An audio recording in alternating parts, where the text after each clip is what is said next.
Chapter 297. Are you hurt? Fong Yin was shocked. He thought about it seriously. At that time, he was quite careful to protect her. He didn't let her body touch the stone wall. When she fell on the tree, he pressed his body on it first and then hooked the tree trunk with his hands. Could it be that she was scratched when she fell to the ground when she was frightened by the poisonous snake? Xia Xia, the intellectual beauty, was also angry with Fong Yin. Her cheeks were red and her eyes were dripping water. She said angrily, "You did it on purpose." "I didn't do it on purpose," Fong Yin explained. "If I deliberately hurt you, wouldn't it be better if I pretended not to see you fall off the cliff? I was kind enough to save you. How can you accuse me like this?" "Idiot!" Xia Xia kicked Fong Yan's knee. She got up and walked towards Jiangqin and Yuanlin. "Remember to change your pants." Inexplicable. Fong Yin looked at the red blood on his trousers and said, "Drama crew, please help me get a new pair of pants." There was still filming in a while. Fong Yin didn't want to play Tai Chi in a pair of bloodstained pants. Fortunately, he discovered it in advance. If it was discovered by the audience in the music video, it would be a great shame. Since Fong Yin performed a difficult ultimate teacher version of the hero, saving the beauty in public, the entire crew regarded him as an idol and the number one person who couldn't be offended. His ranking was even higher than Xia Xia. In this high mountain, if he accidentally fell down, he hoped that the hero could save him once, right? Besides, if he offended someone and they beat him up, he wouldn't have the chance to fight back. Presumably, his good colleagues and friends wouldn't help him. Therefore, everyone agreed to Fong Yan's request. As soon as Fong Yin shouted that he needed to change a pair of pants, two girls from the drama crew immediately ran over with several pairs of pants and asked Fong Yin which one he needed. Moreover, a round-faced girl blushed and asked Fong Yin if he needed her help changing pants. After all, she was a professional in this area. Fong Yin refused. Did they think they were 3 years old? He couldn't even do something as simple as changing his pants? It was too infuriating. Due to the incident of falling off a cliff in the summer, the production team raised the safety level to an unprecedented level. Other than the actors and cameramen, everyone else retreated to a safe area. Several security assistants whipped all the surrounding bushes with sticks. If there were any venomous snakes or scorpions, they would either drive them away or beat them to death with a stick. They were also holding back their anger in their hearts. If it wasn't for that poisonous snake rushing to Xia Xia's feet, they wouldn't be so passive right now. Fong Yin went to the opposite cliff. "Walk over there." Ordinary experts would not easily make a move, and those who did so were definitely not peerless experts. In this regard, Shimen Chue Shui was very arrogant and pretentious. He first announced to the Jiangho, "If a sword is not unsheathed, blood will be shed." When an enemy came to challenge him, he killed him with a single slash. His friend came to challenge him, and he killed him with a single slash. Her son came over to challenge her, and she secretly beat him up, pretending that nothing had happened. In this way, who would dare to challenge him? No one dared to challenge him, and he was able to maintain his reputation of being undefeated. Therefore, Fong Yin always felt that Shimen Chue Shui was the smartest person in the Jianghu. Assistant Director Wang, who treated Fong Yin differently this time. He personally walked to Fong Yin with the safety lock and asked, "Master Fong, you don't need this thing, do you?" "I don't need it," Fong Yin said. He wanted to do Tai Chi without any scruples. There was a rope tied around his waist, but the others must be tied up. Understood.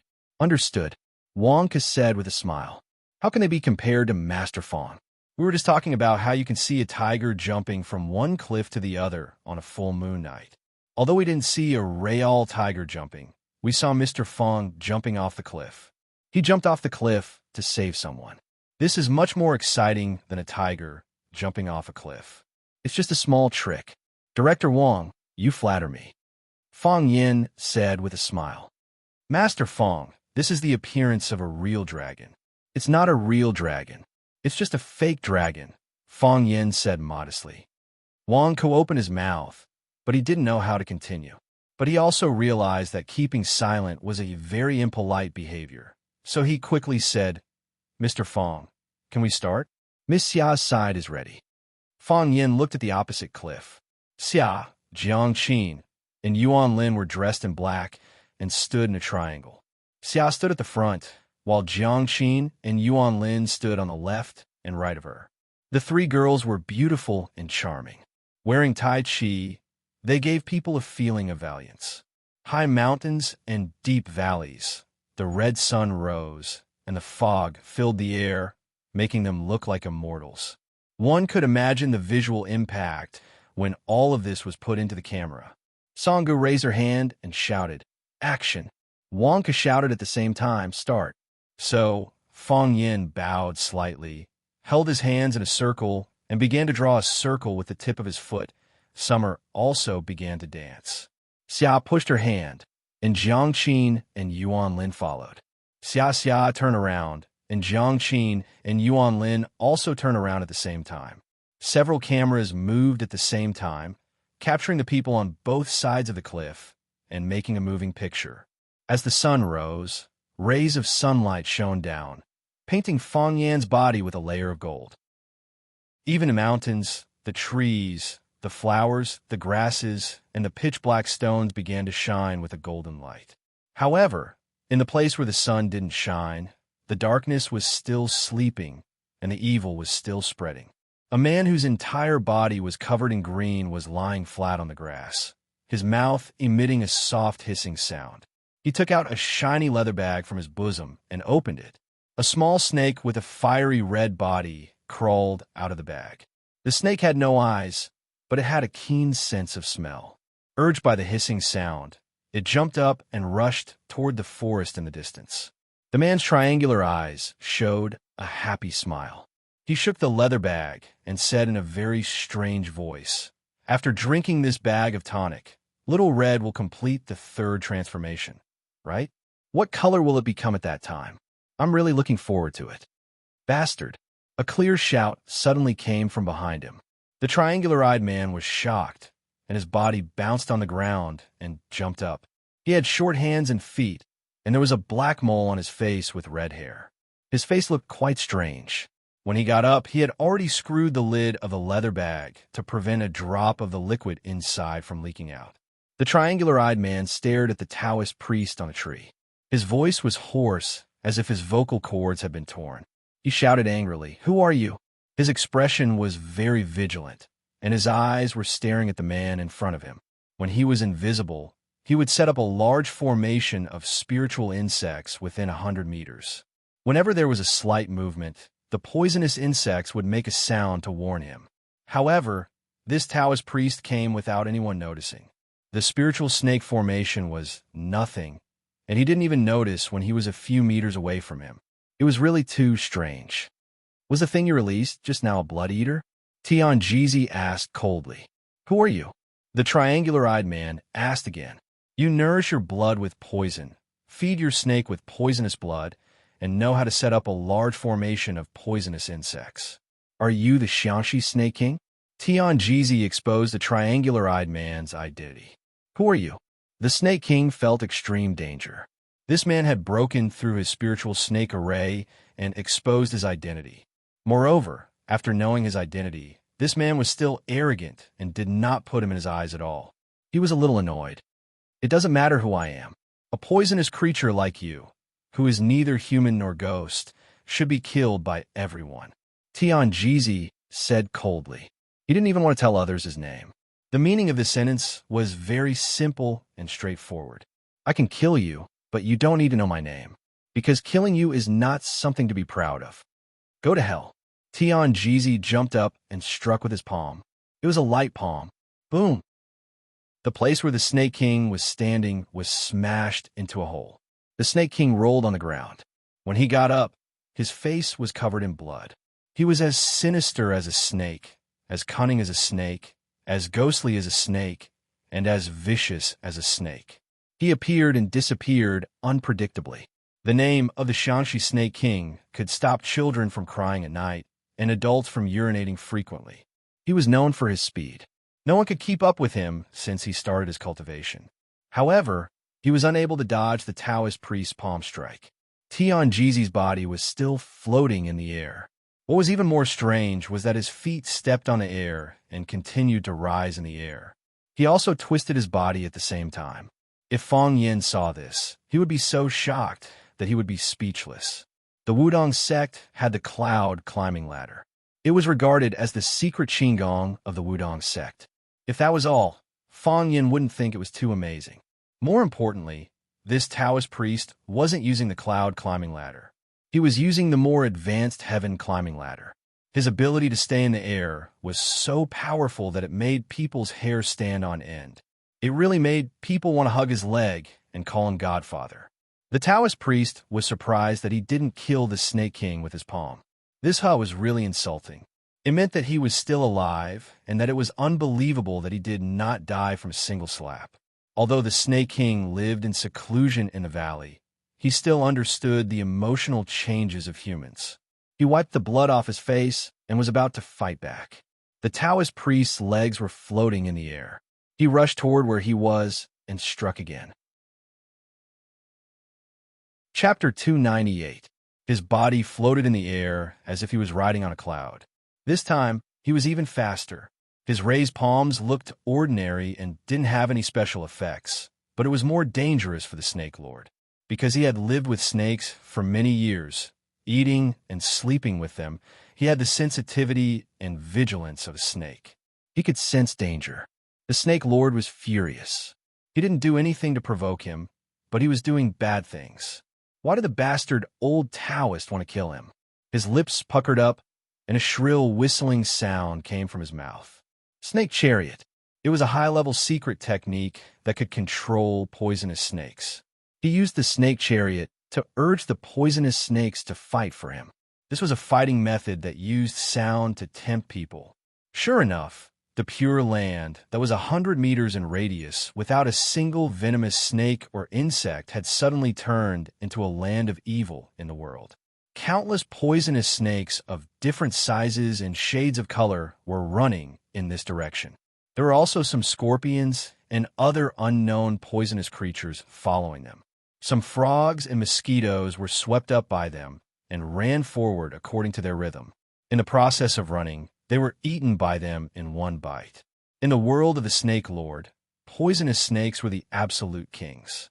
The divine Jizi was in the air, so the poisonous snakes couldn't attack him. Therefore, they raised their heads high and made creepy sounds. They were like a group of hungry children, waiting for the divine Jizi to fall. As long as Tian Jizi fell to a certain location, they would attack together and devour Tian Jizi's skin, flesh, and bones. In the psychedelic world of the Snake Chariot, these poisonous snakes felt very hungry and had to find something to fill their stomachs.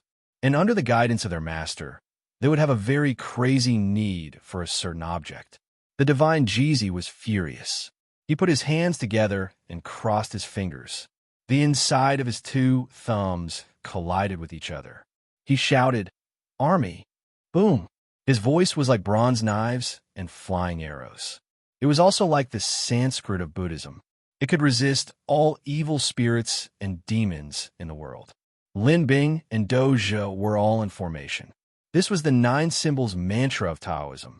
What Tian Jizi used was the word army from the 9 syllables of Taoism. The 9 syllables originated from the Eastern Jin dynasty's famous Taoist Gu Hong's Biopuzi intervolume. It goes like this. God said, "Those who fight with soldiers are always in groups." Ever since Gu Hong, the 9 words proverb of Taoism had been rumored to have great power. However, many people tried to recite it to no avail. Hence, the 9 words proverb was nothing more than a rumor. The Tantric sect was influenced by Taoism and adapted the 9 secret words. He mistakenly copied array in front as array in front or display in front and used it to this day. From the little finger to the thumb, they arranged the 5 elements, namely earth, water, fire, wind, and air. The right hand was wisdom, and the left hand was stability. With the 10 fingers connecting inside and outside as the meridians, and the chi and chakras in the body as the weft, they practiced the 6 elements. It could be said that the esoteric sect had made the 9 syllables Sanskrit famous. However, The Taoists still maintained this secret technique. Of course, not many people knew about it. The fact that Tianjizi knew the 9 syllables of Buddhist incantation and was proficient in using it showed that he had a high status in the Taoists. The word army from Tianjizi was like a huge bell, solemn and dignified. The word army carried a strong killing intent and was very aggressive. When the poisonous snakes and animals heard the shout, they immediately retracted their raised heads. They actually cut off the sound field of the snake carriage and turned around to escape into the depths of the forest. In an instant, all the poisonous creatures on the ground were swept away. Only the snake lord was badly injured, bleeding from his 7 apertures due to the sound of the word army. Tianjizi slapped down with his palm, and Snake Lord's body flew into the sky like an ugly puppet. The Snake Lord knew that he couldn't resist Tianjizi's attack, so he didn't resist it. Instead, he borrowed the force to escape. He didn't expect that the dwarf-like body had great wisdom. Tianjizi cursed inwardly. When he was about to give chase again, the Snake Lord had already disappeared. Instead, black smoke spread out in all directions. Tianjizi waved his sleeves and walked in the opposite direction of the black smoke. The white-browed old monk sat on a boulder at the top of the mountain, meditating and chanting scriptures. Tianjizi didn't pay attention to him, even when he came over. Tianjizi found a boulder and sat down to meditate alone. They had different beliefs, but they respected each other. It wasn't like thousands of years ago when the Buddhist and Taoist sects were sworn enemies and fought each other. After he finished chanting the Rangyan mantra every morning, the white-browed old monk opened his eyes and looked at Tianjizi. He said, "You Taoists cultivate fate. If you don't have fate, you won't even hesitate to kill. If you used a thunderous method right from the start, I don't believe that poisonous creature could escape from your hands. Regardless of whether it's fate or karma, we have to let nature take its course. This poisonous creature should be a calamity in that brat's life. Why should I disturb the cycle of the world? That poisonous creature is a bit strange. Aren't you afraid that it will hurt that brat? If the inheritor of the Tai Chi diagram we chose can't even deal with this little snake, how can we protect the peace of the Dragon Soul Nation of Huaxia? You're even more stubborn." "Yes, I've given up," Tianjizi said. "The world asks us for karma. Who do we ask for the karma? What will come will come. What will go will go. Wind, rain, thunder, lightning, flowers bloom and wilt. All of them have their own destiny. Tampering with them will result in divine punishment." "Then let's wait and see," the long-browed monk said. "Tang Xian has gone through 81 difficulties to obtain the scripture. This brat has to show some ability to get the Tai Chi diagram." Tianjizi smiled bitterly and said, "It's good that he's willing to accept it. If he doesn't, we can only let the other brats take advantage of it." "I'm afraid it won't be cheap," the long-browed monk said. He closed his eyes, put his hands together, and once again faced the morning sun to do his homework. The sun was full of kindness and benevolence. Tianjizi chanted "Immeasurable Heavenly Lord" and sat down cross-legged without saying anything. As soon as he sat down, his body became bright and dark. When the light was bright, so was he. When the light was dim, so was he. It looked quite magical. If Fang Yin saw this, he would probably exclaim that this old guy's entire body was a treasure. Fang Yin didn't have the clairvoyance eye, so he naturally couldn't see what was beyond his field of vision. He was busy practicing Tai Chi as the sun became brighter and warmer. His movements became bigger and bigger. He moved up and down, but it was beautiful and natural.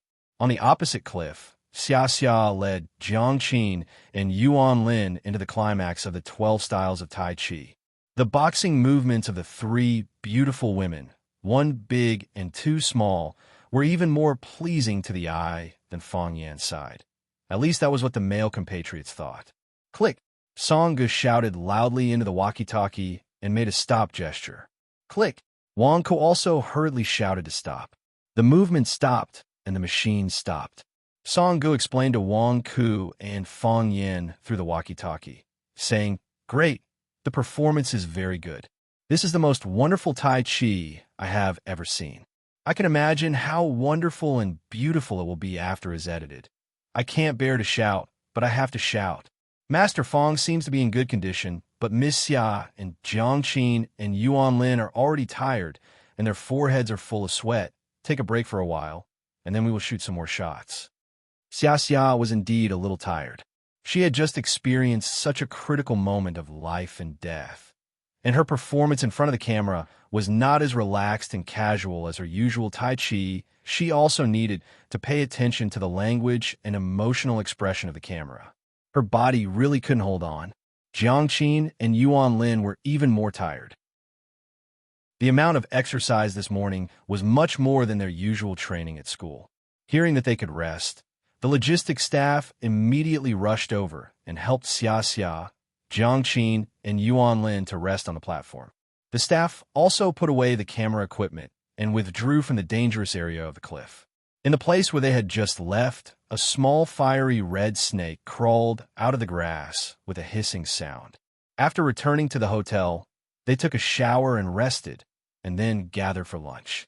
Lunch was not held in the internal restaurant of the Xinxia Hotel, because everyone felt that the food in the hotel was not delicious. After asking the guide, the crew went to a restaurant that looked pretty good. The restaurant also maintained the characteristics of Xinxia Mountain. The restaurant was built against the cliff, and next to it was a bottomless valley. Of course, the side was blocked with thick branches to prevent guests from accidentally falling off the cliff. Mountain mushroom chicken, wild vegetable flour fried, wild eggs, fresh bamboo shoots fried with twice-cooked pork, white radish stew, with a lot of chili and spices. It was full of aroma and spiciness, and everyone was sweating profusely. Song Gu raised a cup of farm-brewed sour plum wine and said loudly, "The food is so delicious that I haven't had time to say until now. Everyone has worked hard today. Come, let's have a toast." Everyone raised their cups at the same time and drank the sour plum wine in one gulp. Fong Yin liked the taste of this kind of sour plum wine very much, and he could taste it. This plum wine added several herbs from the mountains, which had the effect of promoting blood circulation and removing blood stasis, strengthening the kidneys and health care, and was very effective for subhealthy people. Fong Yin was going to buy more from the boss when he left and bring it back for his grandparents. Lu Chaoga's aunt could also take some, and that woman's physical condition was even more worrying. If she also went, Lu Chaoga would be alone in this world without a relative. Even Xia, Jiang Qin, and Yuan Lin drank it all in one gulp and did not act perfunctorily. At this moment, Fong Yin suddenly heard a slight noise in the grass behind him. He listened attentively, and a red line came to the back of his neck. It was as fast as a meteor, incredibly fast. Before anyone noticed anything wrong, Fong Yin turned 90 degrees like lightning. He picked up the red line with his chopsticks. A surprising scene appeared. The red line felt danger and actually changed direction to escape sideways. How could Fong Yin let him escape? His body suddenly jumped out, and he and the chair flew together to the red line. Crack! His chopsticks picked up a small, fiery red snake. After looking at the red line on the snake's body carefully, Fong Yin was so happy that his face almost changed shape. He raised his chopsticks and was about to put the snake into the sizzling soup pot, saying, "I'll give you a big tonic dish." Chapter 299. Fong Yin often felt very lonely. For example, when a person didn't know what to eat for dinner, or when a person forgot to bring paper while squatting in the toilet, or when he wanted to put the blood eater into the pot of soup, but no one agreed. He felt that no one understood him. Fong Yin, don't put that kind of dirty thing into the pot. Throw it away. Xia looked at the fiery red, earthworm-like object in the middle of the chopsticks in Fong Yin's hand and said while suppressing her disgust. She felt her stomach twitching at a glance. How could she throw in his soup pot? Who would dare to eat that kind of thing? Mr. Fong, hurry up and trample it to death. It's so disgusting. I have goosebumps. What is that thing? Earthworm? Or snake? Jiang Qin also couldn't stand this kind of ugly mollusk. She was most afraid of soft things like earthworms or snakes. Mr. Fong, raise your chopsticks. Yes, that's it. I'll take a picture and send it to my circle of friends. Okay, I'm done. You can throw it away. Throw it off the cliff It's uncomfortable to look at. Yuan Lin's mentality was quite good, but her suggestion was still to throw this thing away. Others also wanted to suggest that Fang Yin throw this thing away, but because their relationship with Fang Yin was not as close as that of Jiang Qin and Yuan Lin, and because of the threat of Fang Yan's powerful force, they didn't dare to say it. Songgu opened her mouth, but finally decided to temporarily stand aside. It's just a pot of soup. It's fine if it's ruined, but it's not good to offend Fang Yan. Throw it away? This group of prodigal women, they don't even know how precious this thing is. Things like ginseng, deer antler, bear paw, and so on are not even dregs in front of it. This kind of snake is called the blood eater, raised with poisonous blood. Every time it sheds its skin, a cycle will occur. There are already 2 white lines on its body, and one has already appeared, which means that it is about to have 3 cycles. After 100 revolutions, the snake could transform into a flood dragon. The flood dragon experienced thousands of tribulations, ascended to become a dragon, and controlled a region of rainwater. Of course, this was just a myth. However, most myths and legends actually had their origins. It was rare to see a vampire who was about to undergo his 3rd transition. After it completed its 3rd revolution, who knew what kind of existence it would become? Moreover, as a venomous snake that grew up on poisonous blood, its entire body was filled with poison. If the snake's venom was removed, its flesh would be unbelievably delicious. Fang Yin had eaten pufferfish before, and the taste of that thing couldn't be compared to this vampire. Of course, Fang Yin hadn't eaten a vampire yet. Because vampires were venomous snakes raised by humans, they were treated like precious treasures. Who would be willing to use one to make snake soup? Fang Yin gently sighed and said, "Since no one is willing to share it, then I will enjoy it alone. You can't say that I'm eating it alone." Fang Yin turned to the owner of the restaurant who had rushed over after hearing the news and said, "Prepare a glass bottle for me. The kind you use to make wine." "All right. Our restaurant makes our own plum wine. Sometimes, when customers like it, they will ask us for a few bottles to bring back to show filial piety to their elders. So our restaurant specially prepared a lot of glass bottles that can hold up to half a caddy. I will prepare them for you right now," the owner said. "Master Fang, you want to use it to make wine?" Songgu asked curiously. "Yes," Fang Yin said. "Let me tell you, this snake wine is good stuff. Not to mention mosquito bites and all kinds of snake venom. It can even get rid of malignant tumors. Of course, you have already rejected my good intentions, so this thing is mine alone." "It's that magical?" Songgu asked uncertainly. "It can also strengthen the kidneys," Fang Yin said softly. Regret appeared on Song Ji's face, and she said, "Then when Master Fang's medicinal wine is done, I will ask for a cup to drink." "No problem," Fang Yin said with a smile. "That is, if you still have it when you come." Seeing Songgu staring at the vampire in the middle of the chopsticks, Fang Yin raised the vampire and handed it over, saying, "For you." Songgu was so scared that she kept stepping back. She was still afraid of this weird thing. The owner quickly brought over a glass bottle with a rubber stopper. Fang Yin let the owner pull the stopper and then used the chopsticks to stuff the vampire in. This thing didn't have eyes, but it was extremely sensitive. As soon as Fang Yin let go of the chopsticks, it turned around and wanted to escape. Unfortunately, it wasn't as fast as Fang Yin. Fang Yin had already stuffed the cork back into the bottle and blocked it inside. "Give me half a caddy of white wine. The strongest wine you have here," Fang Yin said. "Then Central Plains white? 65 degrees. The owner said. "Okay, that's it," Fang Yin said. So, Fang Yin poured a bottle of Central Plains white with 65 degrees into the glass bottle. As soon as the white wine was poured in, the vampire desperately struggled and dodged in the bottle. Obviously, it liked fresh blood, not this stimulating alcohol. Fang Yin closed the bottle and let it roll around inside. Bang, bang, bang. His strength was so great that the glass bottles were banging noisily from his slaps. Moreover, when Fang Yin deliberately put the bottle on the table to observe, the bottle kept shaking on the wooden table, as if it could fall or fly away at any time. Screech, screech, screech. The sound coming from its mouth became louder and louder, and then quieter. After 10 minutes, it finally stopped moving. Is it dead? Yuan Lin asked curiously. The little girl was very interested in new things, and she was the only one who ran behind Fang Yin to watch. Because she was lazy, she even put her chin on Fang Yin's shoulder. It's pretending to be dead, Fang Yin said. If we don't soak it for 7 days and 7 nights and open the bottle, it might escape.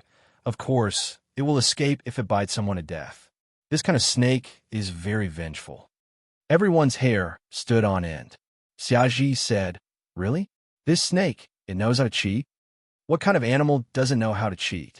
Fang Yin said with a smile. People have their own ways to protect themselves, and animals also have their own ways to protect themselves.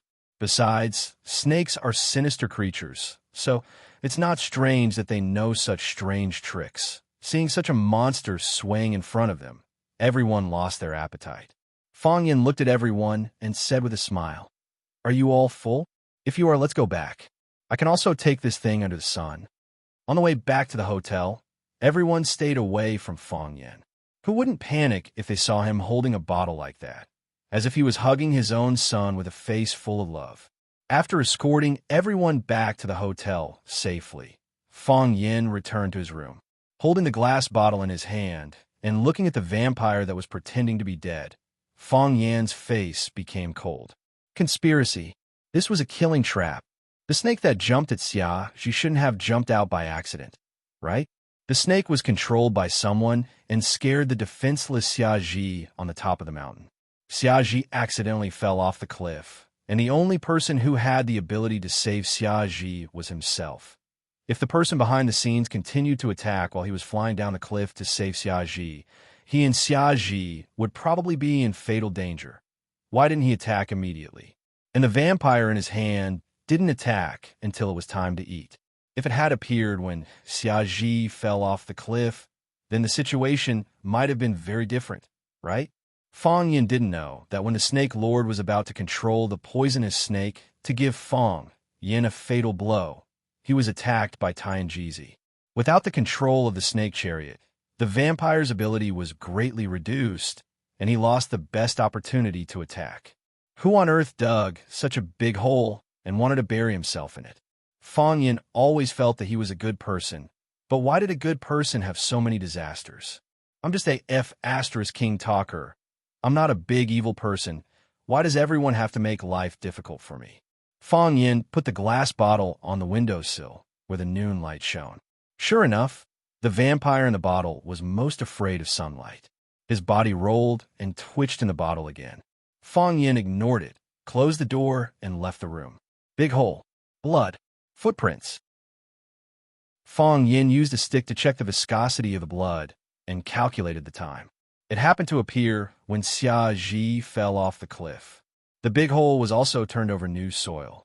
According to Fang Yin's eyes, it was blasted out by someone's energy because the soil was too broken and turned into powder. Only strength qi could indiscriminately grind the soil into powder. Fang Yan's expression was solemn. What kind of person could have such internal strength? Also, the person blasted it down from the sky, which was why the hole felt like it was being compressed. Fang Yin imagined the battle in his mind and realized that there were some actions that even he couldn't do or could do better than the person who did it. Thinking of this, Fang Yin felt a little relieved. Xisha Mountain wasn't small, but it wasn't big either. There were only 2 people who could have such skills. One was him, and the other one didn't need to say who it was. Tianjizi helped him avoid a disaster. But if it was Tianjizi, why did he let the poisonous creature escape? If you want a disciple, you have to be serious. If you work half-heartedly like this, who will want to follow you? Fang Yin thought in his heart. He walked to the high valley and bowed slightly towards the east. He knew that he could see his gratitude. Where even now, Fang Yin thought happily. Bastard. At a stream at the foot of the mountain, a middle-aged Taoist saw Fang Yin like a black dot and gritted his teeth. Bowing is considered repaying a debt of gratitude? How can there be such a good thing? Just you wait. You and I are fated. Don't think of escaping from my palm. Chapter 300. When Fong Yin returned to the Xinxia Hotel and was about to open the door of the room next door suddenly opened. Xia Ji, wearing a set of white casual clothes, stood at the door, poked his head out, and said, "I made a pot of pu'er tea. Do you want to come over and have a drink?" "I'm a little tired. I'll go back and take a bath," Fong Yin said. "Then I'll wait for you. When are you coming? I'll help you soak it up." Xia Kiki smiled as she looked at Fong Yin and said firmly. Fong Yin knew that he couldn't hide, so he turned around and walked in front of Xia Ji, saying, "Then let's try your craft first. If I didn't insist, would you be unwilling to come over?" Xia Ji knew Fong Yin's mentality like the back of his hand. He let Fong Yin in and said, "I have something to ask you." Pu'er tea was indeed brewed in Xia Ji, but the tea was slightly cold, and the taste was already the second tea. Fong Yin looked at Xia Ji, who said matter-of-factly, "I drank the first one myself. The taste is a little light, you won't like it, but it suits my taste. The second one was the best. It was originally prepared to be used to entertain guests. I knocked on the door, and you weren't in the room, so it was cold. I poured it out. Using the third tea to entertain you won't make you feel wronged, right?" "Of course not." Fong Yin watched Xia Ji's slender hands pour out the herbal tea in the teacup, and then pour in warm water to soak it again. After Fong Yin held a cup of hot tea in his hand and tasted it, Xia Ji asked, "What's going on with that snake?" Fong Yin looked at Xia Ji and asked with a wry smile, "What did you find?" "I didn't find anything before. I thought it was just an accident, and that the green snake that hit my calf was just a coincidence," Xia Ji said. "But when we were eating, a second snake appeared, and it was such a strange, poisonous snake. I felt that something was wrong. Some time ago, when I was rehearsing at Shesha Mountain, I also encountered snakes, but those snakes turned around and ran away when they saw people, and I couldn't catch up. Unlike the two poisonous snakes today, who actually knew how to sneak attack and pretend to be dead, Fong Yin would never underestimate a woman's IQ. The women around him, whether it was Lu Chaoga, Qin Tian, or even his childhood sweetheart, Phoenix, who had failed his first love, were all extremely smart. Although Yi Ro was a bit barbaric and violent, no one dared to say that she wasn't smart. How can an unintelligent woman have such a high level of martial arts cultivation at such a young age? Therefore, Fong Yin decided to be honest. "Are you thinking too much?"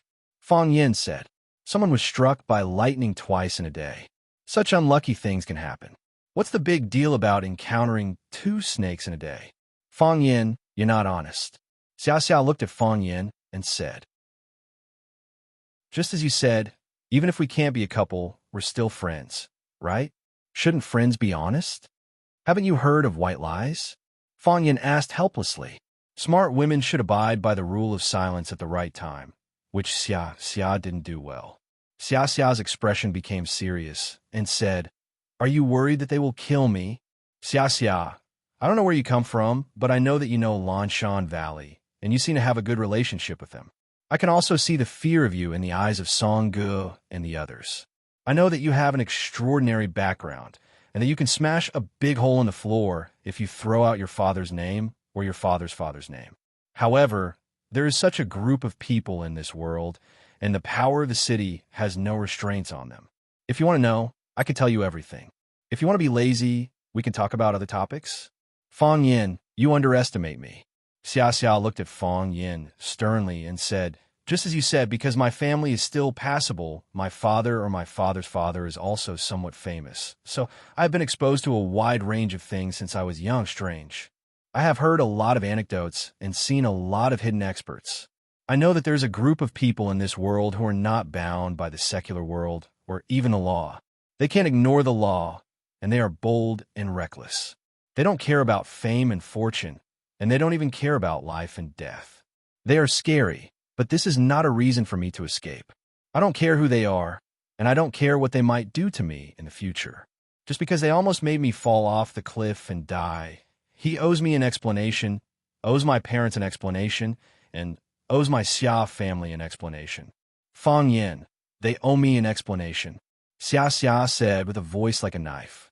Slash after slash, the air and the atmosphere were broken into pieces, no longer complete and harmonious.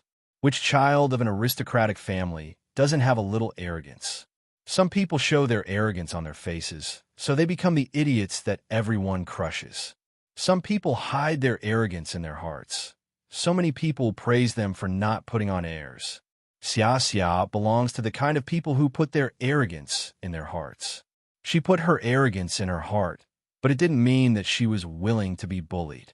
Before she understood what happened, she just thought that it was an accident. She put all her gratitude on Fang Yan. However, when she realized that it was a blatant murder, she was furious.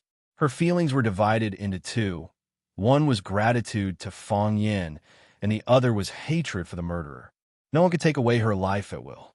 Although for the killer, she was just a chess piece that others wanted to deal with Fang Yan. Fang Yan understood what she was thinking. He sighed softly and said, "His name is Snake Lord, and he comes from Shanxi. If you want revenge, now is the right time. He is injured." Xia Xia pursed her lips and smiled, saying, "You heard him. Not me. It's someone else." Xia Xia thought for a moment and said, "It seems that it's the Jinren who wants to accept you as a disciple. It's really not a lucky thing for a woman to be too smart." Fang Yan said with emotion again. A senior said that a woman with great wisdom like a demon will either become a mistress or a nun. "I know who the senior you are talking about is." Xia Xia giggled and said. Fang Yan asked with a smile, "Who do you think it is?" "The Shun family's fairy soars into the sky to pick the clouds. Have you heard of this sentence?" The smile on Fang Yan's face slowly froze, turning into an exquisite-looking, genuine leather mask. There is no banquet in the world that never ends. This sentence is very tacky, because such cases happen every day. Xia Xia brought Jiang Qin and Yuan Lin back to shoot a music video. After 2 days of hard work, one day was used to shoot the video, and the other day was used to shoot some special scenes. The preliminary work was basically over. The post-editing and production had nothing to do with Fang Yan, and it would not be done in Hua City. There was an exclusive production company in Beijing in the summer. Of course, Fang Yan also made a request to Xia Xia.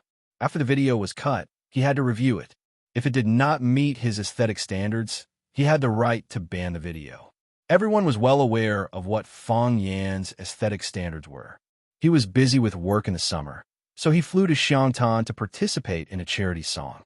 Jiang Qin and Yuan Lin were supposed to go back to Beijing with the group, but the two girls were reluctant to leave. Jiang Qin asked for a leave of absence from Xia Xia, hoping to stay at home with his parents for a day. Xia Xia was kind, so he naturally agreed. Thus, Jiang Qin, who had obtained Xia Xia's permission, secretly ran to Fang Yan and asked Fang Yan to agree to one of her requests. "What request?" Fang Yan asked.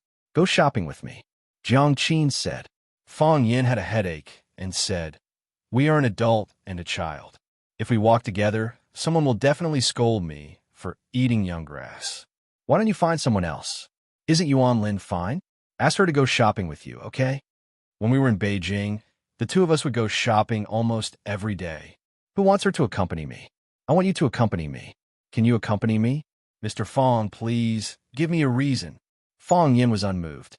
"I want to buy a gift for my dad. You can help me with it," Jiang Qin said. "Where did you get the money?" "Stupid teacher. Didn't Yuan Lin and I participate in Sister Xia Xia's MV? We both have to get paid," Jiang Qin said proudly. "I used to spend my parents' money. This is the first time I have earned money myself. So, the first thing I want to do when I get the money is to buy a gift for my parents." Seeing the girl's innocent and sincere smile, Fang Yan's heart was moved. He smiled and said, "I don't know how many people want to shoot a music video for Xia Tian. She not only brought the two of you in, but also paid you. Just because of your filial piety, I promise you. However, I know you only have one day off. So, you have to stay at home with your parents all day tomorrow. Tomorrow night, I will go shopping with you. If you accept my conditions, I will agree to your request." Jiang Qin stretched out his finger and said happily, "Come, let's pinky swear." "Pinky swear. Don't change for 100 years. Fang, you didn't pinky swear with her. Who wouldn't change for 100 years with this kind of kid?" Fang Yan had just walked to the school gate when the phone in his pocket rang. He looked at the caller ID and saw that it was Huang Haoran. He asked, Howren, what's the matter? Mr. Fong, not good. Huang Howren's voice was very anxious. The boys in our class fought with others. Fight? With who? Fong Yin asked anxiously. Is anyone injured? With students from Ivy High School. Huang Howren said. 2 people were injured and have been sent to the hospital. Fong Yin had an urge to pinch those bastards to death. You are a student. Your occupation is to study hard and make progress every day. Why are you fighting? What's there to fight? If you want to fight, come fight with me. Go fight with Tangqing. Which hospital? Fong Yin asked while gritting his teeth. Chapter 301. As soon as Fong Yin hung up the phone, someone shouted in his ear, Mr. Fong, what are you doing? Baldy. No. Captain Kai was standing behind Fong Yin with a smile, looking at Fong Yin as if he was looking at his lover. Fong Yin quickly took 2 steps back and said, Captain Kai, what's up? Don't call me Captain Kai. Just call me Baldy. It's friendly, Baldy said generously. He looked at Fong Yin and asked, Mr. Fong, are you going back for dinner? I'm going back. Fong Yin nodded. Hurry up and go back, Baldy said. I just saw Zhangchen go in through this door. He must be going to your house. Fong Yin immediately understood. Baldy had come over to get close to him because he wanted to freeload a meal at his house. Although Zhang Chun had successfully become Fong Yan's disciple, he still came to Fong Yin, Fong Yingying, and Fong Howren from time to time to make a meal to improve their lives. It had to be said that Zhang Chen's cooking skills were quite good. It could be said to be professional. Baldy became a frequent guest after spending 2 free meals at Fong Yan's house. Many times he came uninvited. Fong Yin looked at Baldy with a bitter smile and said, You should go home for dinner. I just received a call. Something happened to the students. Something happened? Baldy was a school security guard, so he was quite sensitive to the safety of students. What happened?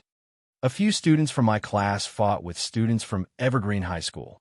2 others were injured and hospitalized. Fong Yin explained as he walked quickly to the side of the road, ready to hail a taxi. I have to go to the hospital. Baldy grabbed Fong Yin and said, Don't wait. It's rush hour now. You might not be able to hail a cab, even if you wait for 2 hours. Let's go, I'll drive you. Fong Yin was shocked and said, Baldy, you bought a car? I bought it a long time ago, Baldy said arrogantly as he ran to the school gate. Fong Yin sighed in his heart. He thought to himself that the job of a school security guard was very lucrative. He could buy a car even without a rank. This is the car you bought. Fong Yin roared angrily. That's right. Baldy drove the car on the road, rampaging through the traffic and the sea of people like a fish diving into the sea, like a bird diving into the forest. Fong Yin thought that he might as well strangle the Baldy to death. In any case, when he saw those bastards fighting later, he would strangle a few of them to death. Killing one was killing. Killing a group was also killing. Baldy held the handlebars and nimbly avoided 2 young couples crossing the road. He explained to Fong Yin, who was sitting in the back without saying a word, The whole city is congested now. Only my car can run fast. From his explanation, Fong Yin could actually hear a faint sense of aloofness and pride. When they arrived at the entrance of the affiliated hospital, Baldy stopped the car and said, You go find your students first. I'll find a place to park. There are more and more cars these days, and it's hard to find a parking space. Fong Yin jumped out of the back seat of the electric car. Baldy's short legs scratched the ground, and then he drove the electric car in the direction of the car shed. Fong Yin quickly ran to the inpatient department, and as he ran, he called Huang Howren. Which floor? Room 301 on the 3rd floor. Okay, I'll go there now. Their teacher is coming? Okay, you guys stay here first. I'll be there soon. Fong Yin didn't wait for the crowded elevator, and he ran directly to the 3rd floor. The entrance to the corridor was room 301, and Huang Howren was already waiting at the staircase. It wasn't a big deal for Fong Yin to joke around with the students normally, but when the students made a mistake, he had to take it seriously and punish them severely. If you don't take this matter to heart, then they won't even consider it a big deal. They would do even more outrageous things in the future. Thus, Fong Yin walked in front of Huang Howren with a straight face and asked in a deep voice, How did you fight? Why did you fight with them? Mr. Fong, they went too far. Huang Haoran saw that Fong Yin was angry, and he explained with a red face. How'd it go too far? Didn't Tang Cheng represent our school in the Huaqing High School basketball tournament? When the finals were held in the Huaqing Stadium, Tang Cheng had a conflict with the captain of the Ivy League high school basketball team. You know how strong Tang Cheng is. At that time, the captain didn't get any advantage, so he held a grudge. Today, when Tang Cheng and we were having afternoon tea at Bai Shitang, the basketball captain also brought his team over. When he saw that he had the advantage in numbers, he deliberately called our Rosefinch High School trash, saying that we were all trash produced by a trash school. He also called Mr. Fong. What did they call me? Fong Yin asked. Huang Haoran opened his mouth, but didn't dare to say anything. What do they call me? Fong Yin pressed. They said that Mr. Fong relied on a woman to get his position, and then formed cliques in the school to fight against dissidents. A lot of teachers are dissatisfied with you, and are just waiting for an opportunity. Huang Haoran carefully said this sentence. I didn't say that. It was their basketball captain who said it.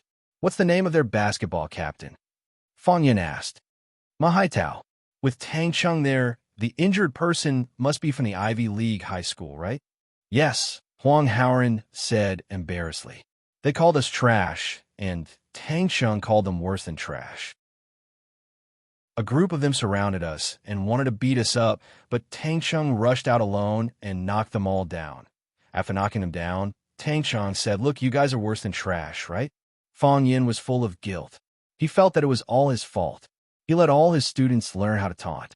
When Tang Cheng first entered the 9th class, he was such an upright and stupid child. How did he become like this in such a short time? Originally, there were only 2 injured people in the hospital, but Ma Haitao also said that his whole body was in pain after arriving at the hospital. He said that his internal organs were injured, and he needed to do a full body checkup. He was also lying on the hospital bed. He's trying to blackmail us. Where's Tang Cheng? Fong Yin asked. He went home, Huang Haoran said. Fong Yin was so angry that he stomped his feet. This bastard, after injuring someone, he ran home to hide? Who are you going to ask to clean up your mess? However, based on Fong Yan's understanding of Tang Cheng, this kid was proud and arrogant. When someone came to provoke him, he thought that it was natural to teach them a lesson. Who would be willing to follow behind him and send him to the hospital? After injuring someone, he went home to sleep. Only Tang Cheng would do such a thing. Let's go in and take a look, Fong Yin said. Fong Yin followed Huang Haoran into the ward. The boys in the 9th class lowered their heads and didn't dare to look at Fong Yan's eyes.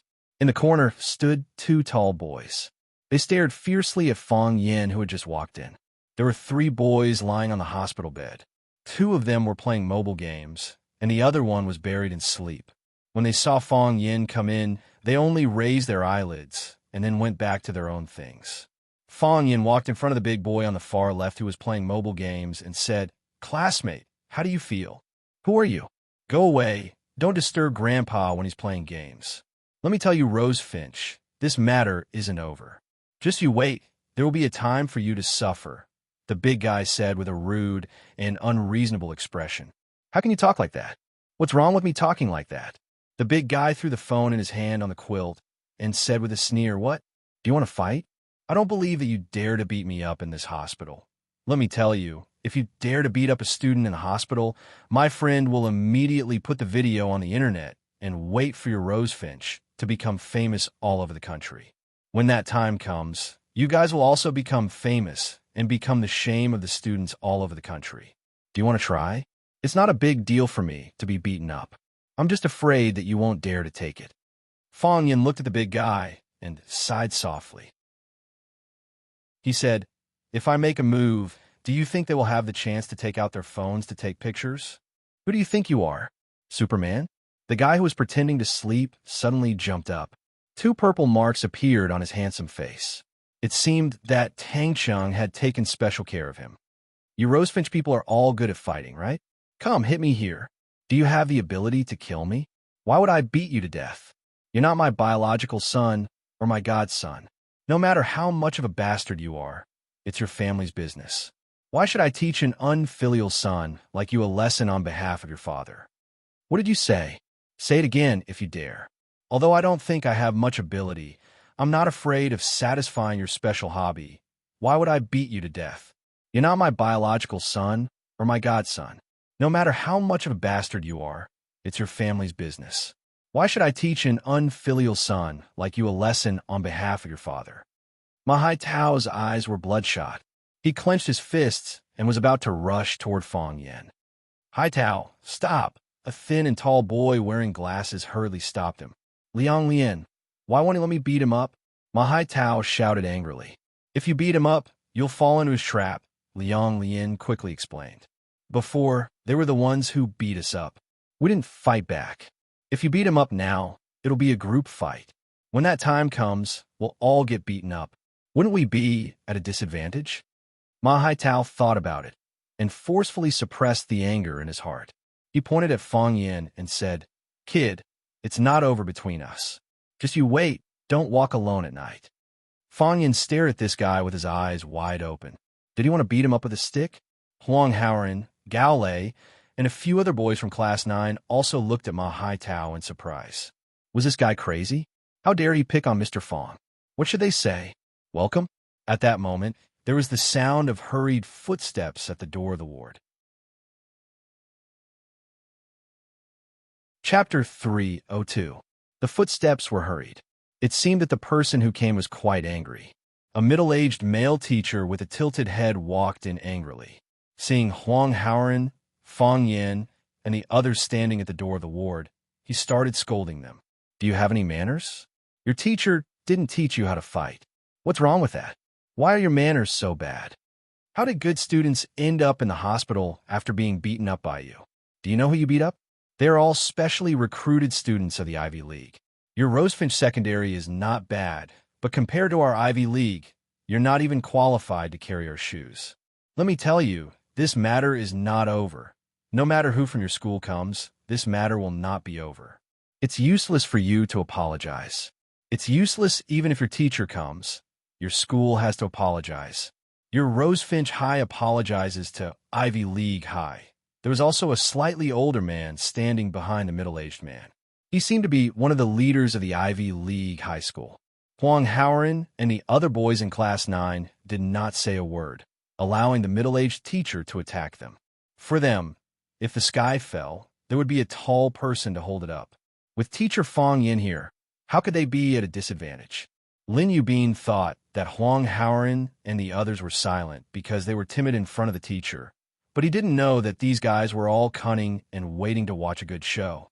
Lin Yubin was probably tired of scolding them.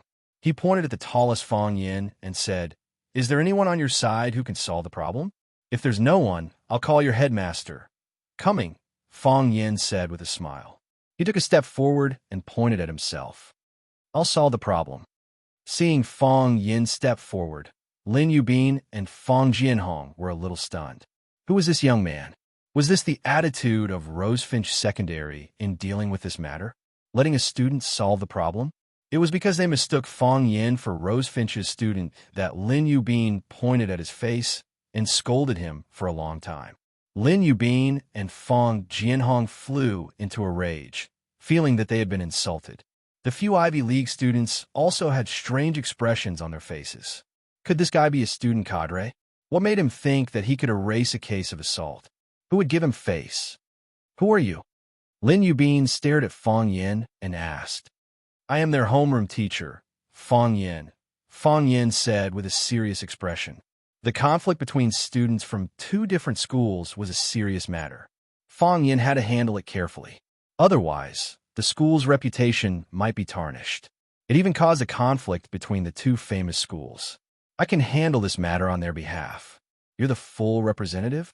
This time, Fong Jianhong couldn't hold it in any longer. What right do you have to represent them? You and I are not on the same level. Ask your dean to come over. Fong Yin looked at Fong Jianhong and said, I don't think this matter has anything to do with position. Right is right. Wrong is wrong. Could it be that this matter is right if our school's principal comes? Just because you're the head of teaching and I'm just an ordinary teacher, this matter is wrong? If everything is right and wrong based on the importance of position and rank, then what's the use of us teachers? What do the students need us to teach? Huang Haoren and the others, who understood Fong Yan's personality, looked at each other and then quickly separated. They knew that teacher Fong Yan was going to play dirty again. You, Fong Jianhong looked at Fong Yan mockingly and said, "What a sharp-tongued teacher. Just because you know how to talk, Rosefinch High School sent you over to solve the problem? Aren't they looking down on our Ivy League too much?" Lin Yubin laughed coldly and said, "I won't talk to you. I won't talk to you. If your school's leaders don't come, we will seal up the medical records of these students and send them to the Department of Education. I don't believe that the Department of Education won't give us Ivy League students justice. When that time comes, your Rosefinch High School will definitely have a hard time, right?" Fong Yin sighed softly and said, "Aren't you going too far by doing this?" "Going too far?" Fong Jianhong said with a smile. "Your students injured our students and hospitalized them. Who's going too far? The doctors can prove whether your students are injured or not," Fong Yin said. "But as a teacher, shouldn't you at least understand the cause and effect of the matter after coming here? You didn't ask anything and just grabbed Rosefinch's students and scolded them. Is this how you deal with the problem? Our students were seriously injured and hospitalized. Do you still need to ask about the cause and effect? Even if there's a dispute, you can't just hit people, right? Who allowed them to hit people? Who gave them the right to do so?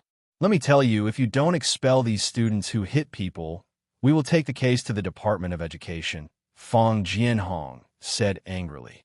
"Director Fong, there's another culprit. His name is Tang Cheng. He's the one who hit people the most. He will also be expelled." Ma Haitao, who had been lying on the bed pretending to be dead, hurriedly got up and said something to Tang Cheng when he heard that the students who hit people were going to be expelled. He hated Tang Cheng to the core. This time, no matter what, he wouldn't let him get away with it. Tang Cheng was such a jerk. He hit his face in front of the girl he liked. After that, he told his first love that such a beautiful girl being with such a scumbag was a form of self-defilement. He also asked for his first love's phone number. Even now, his first love was still infatuated with him. She didn't pick up his calls and didn't reply to his messages. He had a very bad feeling about this. He dared to run away after hitting people? This kind of student is really audacious. Fong Jianhong was so angry that his body was trembling. He didn't run away. He just felt that this kind of thing was very boring, Fong Yin said with a smile. Your students first cursed and insulted others, then wanted to hit people. In the end, they were injured by the person they wanted to hit. Now, they're lying in the hospital pretending to be dead. What kind of behavior is this? Shameless to the point of death? You're slandering me, Lin Yubin resolutely retorted. After hitting people, they still put all the blame on our students. Just thinking about it makes my heart cold. Whether it's like this or not, you can ask your students. Of course, I know that they definitely won't tell you the truth. You also don't want to believe the truth that you can't accept. You rushed here in a hurry. If you sincerely want to solve the problem, let's sit down and have a good discussion. Your students are responsible, and my students are also responsible. Whoever should be responsible should bear the responsibility, and whoever should be in the wrong should apologize. I will definitely not be partial to my students, but if you keep pestering us endlessly and want to overwhelm us in terms of momentum or prestige, I'm afraid you will be disappointed. Director Fong, we didn't curse, nor did we take the initiative to hit people. It was Rosefinch's students who started it. Yes, that Tang Chong thinks that he knows some kung fu, so he provoked us again and again. He even called us trash and said that Ivy League is a trash school, so we specialize in producing trash like us. Tang Ching took a fancy to Zhao Lu, a girl from our school. He went up to Zhao Lu and asked for her phone number. Zhao Lu didn't give it to him, so he cursed at her. We couldn't stand it anymore, so we argued with him. These students from Ivy League came prepared. They had already discussed their lines and were not afraid that Fong Yin would expose them. You make it sound better than a song, Fong Jianhong said disdainfully. Your students hurt people, but until now, I haven't seen you say a word of apology. Is this the attitude you have when dealing with problems? Director Fong, I would like to ask from the beginning to the end, have you given me a chance to apologize? From the moment you appeared at the door of the hospital ward, you started to curse me and my students. Until now, have you discussed the truth of the matter with me? That's because you're not sincere enough. If you're sincere enough, you can also apologize when we scold you, Lin Yubin said. Fang Yin pointed at his face and said, "What did you find on my face? What do you want to say?" Lin Yubin said with an unfriendly look. He didn't care what he found on Fang Yan's face. Is there a word cheap written on my face? If not, why should I apologize to you when you scold me? It's fine if you don't want to apologize. Then wait until we hand over the evidence to the Department of Education. The Department of Education will punish you. At that time, the problem won't be solved with an apology. Fang Yin nodded and said, "As you wish. I believe that the leaders of the Department of Education will clear our names." Fang Yin glanced at Huang Haoren and said, "Let's go." Fang Yin turned around and left, not looking at Fang Jianhong, Lin Yubin, and the others anymore. Huang Haoren and the others hurriedly followed him out, leaving only the teachers and students of Ivy League in the ward. "He left us like that?" Lin Yubin said in disbelief as he pointed at Fang Yan's back. "This Rosefinch High School is too arrogant, isn't it? Each of you write a confession letter and send it to the Department of Education with the medical records," Fang Jianhong said with a sinister smile. "This time, Ivy League and Rosefinch will not rest until one of us is dead." Ma Haitao's face showed a proud expression and said, "Director Fang, I'll call my father now." Ma Haitao's father worked in the Department of Education and was quite powerful. This was also the main reason why he could be specially recruited by Ivy League and not be expelled for causing trouble everywhere. Director Fang said with a face full of smiles, "Send my regards to Director Ma. Tell him that I'll visit him when he's free." "No problem," Ma Haitao said with a reserved smile. Ma Haitao called his father in front of everyone and pretended to be extremely wronged and said, "Dad, I've been bullied. You have to help me get justice. Shut up." A dignified man's voice came from the other end of the phone. "I know what kind of shameful things you've done. Immediately apologize to Rosefinch's teachers and students. If they don't forgive you, I'll come back and break your legs." Ma Haitao's face was pale. This time, he was really scared sick. In order to show off that he had a director father, Ma Haitao deliberately put the phone on speaker. So, everyone heard Director Ma's words. Fang Jianhong's face was extremely ugly. How could this be? Chapter 303. Fang Jianhong was unwilling. He took the phone from Ma Haitao and bowed respectfully. "Hello, Director Ma. I'm Jianhong. I'm with Haitao. I think you have some kind of misunderstanding about the child. Haitao is the victim. He was injured without doing anything and is now receiving treatment in the hospital. Is Director Ma free? I want to rush over and report to you in person." Director Fang. Director Ma was no stranger to the school leaders of the Ivy League. His attitude softened a little. "Are you sure Ma Haitao didn't do anything?" I know Haitao a little. If he did something wrong, he would confess to us teachers. But this time he really felt wronged. His eyes are red. There was silence on the other end of the phone. Clearly, Director Ma was moved by Fang Jianhong. "What are you going to do?" Director Ma asked. "When the hospital's appraisal results are out, we want to send these medical records and the students' confessions to the education department," Fang Jianhong said. "No matter what, we have to get justice for the students of our school. We can't let them suffer losses. The students' thoughts are the simplest and most innocent, but they have a strong sense of right and wrong. If they were wrong this time, it would have a profound impact on their lives." In order to convince Director Ma to stand on his side, Fang Jianhong even used some knowledge from education. "If you don't help us get justice for your son, don't blame me when your son gives up on himself and goes down the wrong path." With Fang Jianhong's familiarity with Ma Haitao, this kid was already very crooked. His words would definitely come true. Director Ma naturally understood the meaning behind Fang Jianhong's words. He snorted and said, "Years of hard work can't withstand a small setback. Is there a problem with the teaching quality of the Ivy League school?" Fang Jianhong broke out in a cold sweat. He quickly tried to salvage the situation. "Director Ma, I'm just worried that this will happen. Haitao is your child and also my student. Who doesn't want him to get better and better? Don't you think so?" I'll find out more about this, Director Ma said and hung up the phone. When Fong Jianhong returned the phone to Ma Haitao, he said with a strange expression, "Is someone pressuring your dad?" Ma Haitao had just called to talk about this matter, but he already knew about it and immediately said that he wanted to apologize. Which true god did they move? Lin Yubin said with a gloomy face, "Oppressing people with power, lawless and out of control. How could they do such a dirty thing? How can such a person be qualified to be a teacher?" Fong Jianhong glared at Lin Yubin, who hurriedly apologized and scolded Rosefinch for being shameless. Head Ma's name was Ma Wenxue. He wasn't the head of Huaqing's education department, but a deputy head who was ranked highly. Of course, with such a big Buddha in the education department, it was enough for Ma Haitao to do whatever he wanted in a high school. Ma Wenxue hung up the phone and felt a headache coming on.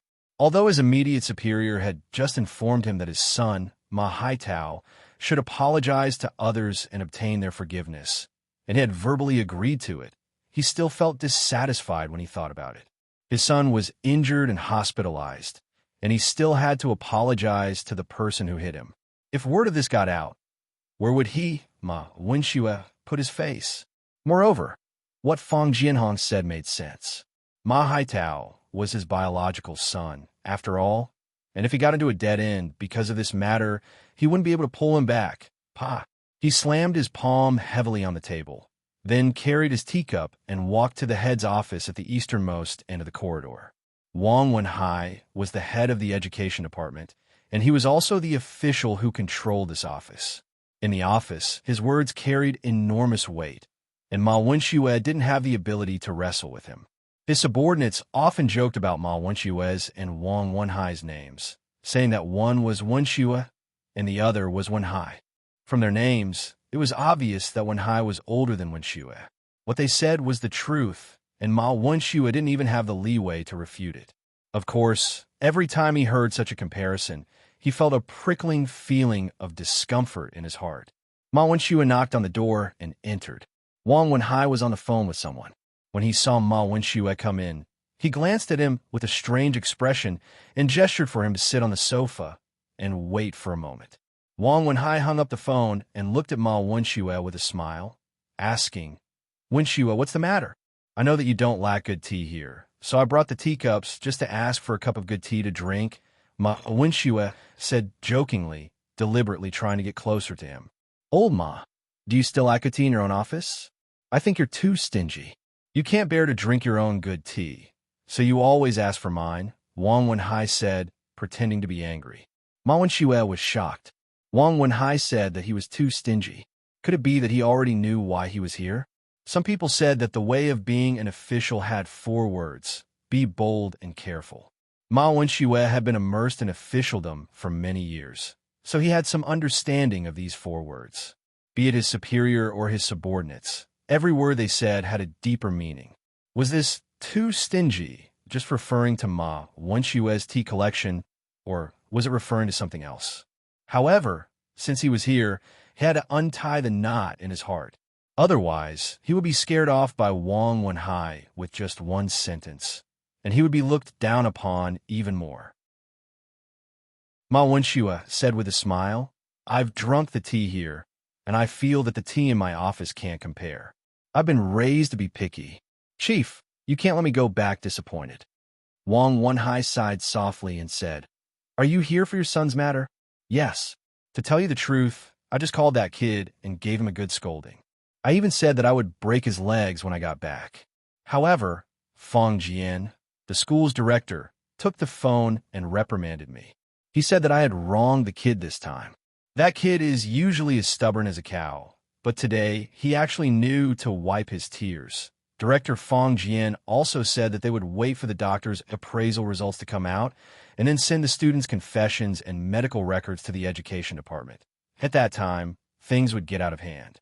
Ma Wenxue looked at Wang Wenhai sincerely and said, "I'm here to ask the chief how this matter should be handled." A hint of mockery appeared at the corner of Wang Wenhai's mouth, but it disappeared in an instant. Wang Wenhai looked at Ma Wenxue and said, "Wenxue, look at something first. As he spoke, he took out his mobile phone and sent a video to Ma Wenxue's mobile phone. As soon as Ma Wenhai opened the video, the sound of his son, Ma Haitao, cursing like an unscrupulous hooligan. If he couldn't scold him, he would beat him. If he couldn't beat him, he would cry. Then he would lie on the ground and pretend to be dead. The content was simply unbearable to look at. Ma Wenxue had never thought that his obedient and sensible son would have such a side to him. Ma Wenxue felt as if he had been struck by lightning. He knew that he had been completely tricked by those bastards. The people over there had such evidence in their hands, and they could also send it to Wang Wenhai's book. This matter would not be easy to resolve. Wang Wenhai looked at Ma Wenxue and said, "Did you see it clearly?" "Chief, I was deceived by that bastard," Ma Wenxue said in a dry voice. "Old Ma, originally, for your sake and for the sake of the education department, they were prepared to turn this matter into a small one. This video will end here with me. That's why I called you and asked you to tell Haitao to apologize to the others, and this matter would be over. But since you feel that your son has been wronged, and the Ivy League wants to seek justice for their student, it seems like we can't suppress it anymore. I'll leave this matter to you," Wang Wenhai said. "I'll leave it to you. I believe that you will definitely be able to handle this matter impartially." I will definitely handle this matter impartially. I will not be biased just because one of them is my son," Ma Wenxue said as he nodded solemnly. He felt extremely uncomfortable in his heart. He knew that his son was going to be unlucky, and the Ivy League was going to be unlucky too. If they weren't unlucky, then he would be the unlucky one. What a scam! He cried miserably in his heart.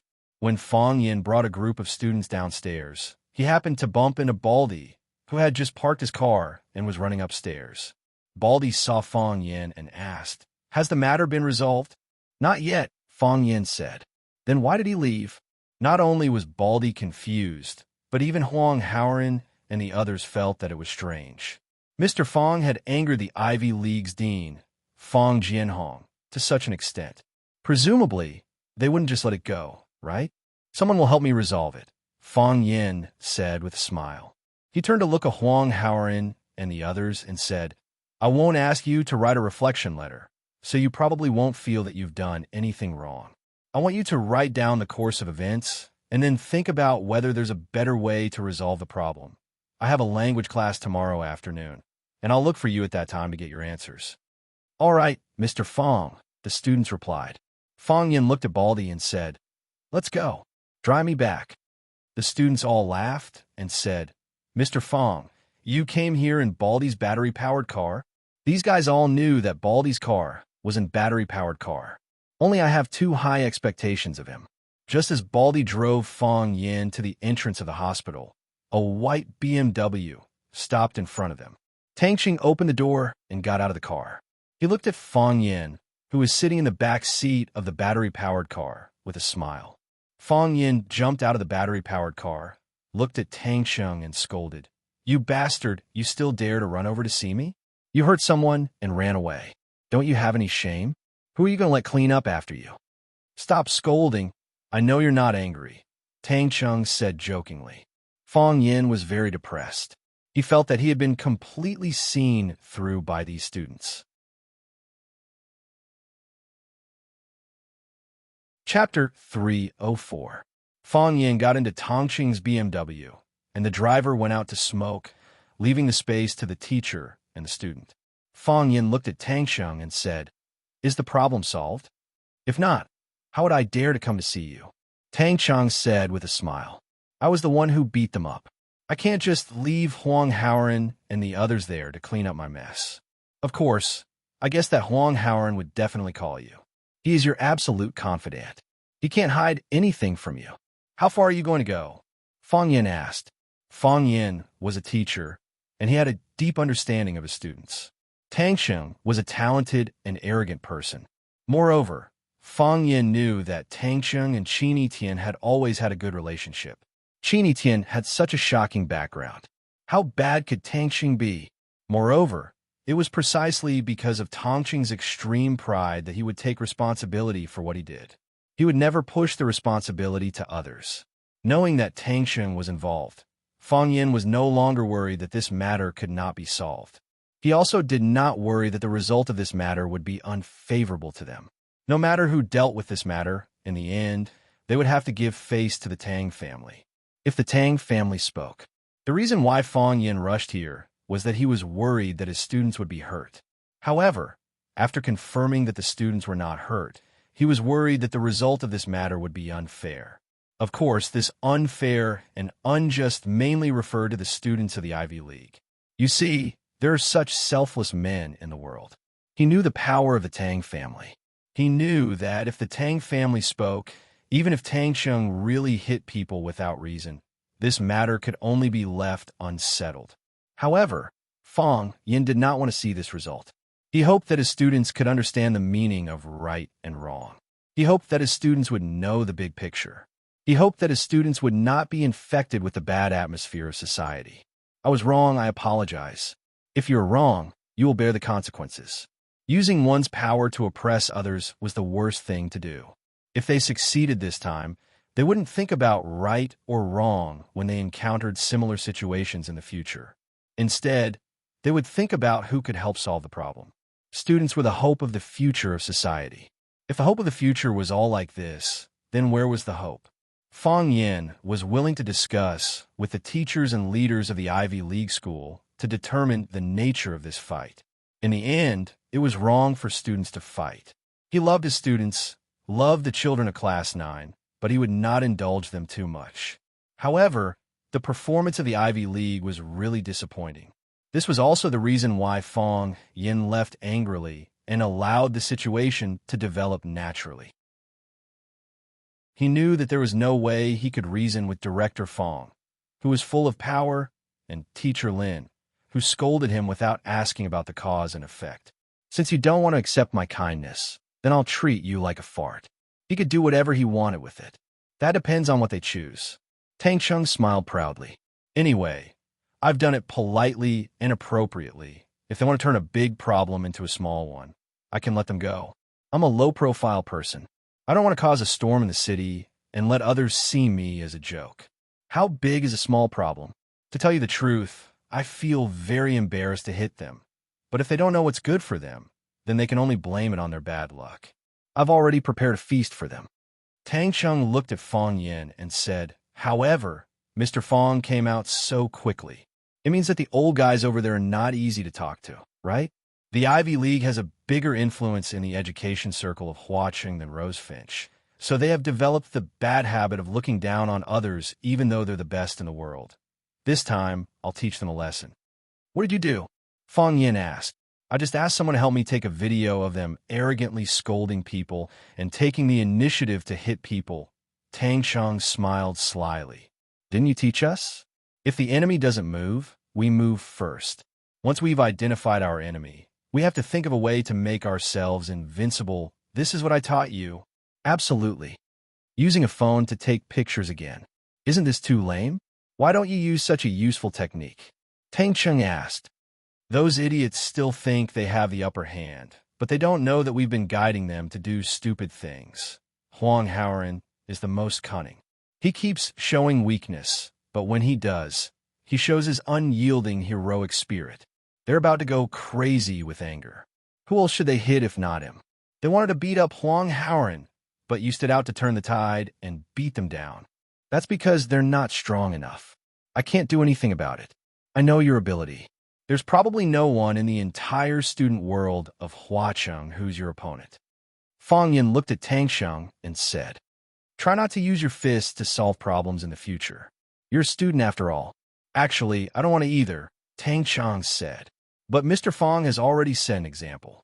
I have no reason not to follow the teacher's example. Seeing Fang Yan's murderous gaze, Tang Sheng said casually, Mr. Fang, why didn't you shout in class about such a big event like the battle between you and the Japanese sword god? If you did, I could have brought my classmates to pull up banners and shout slogans for you. Unfortunately, I found out too late.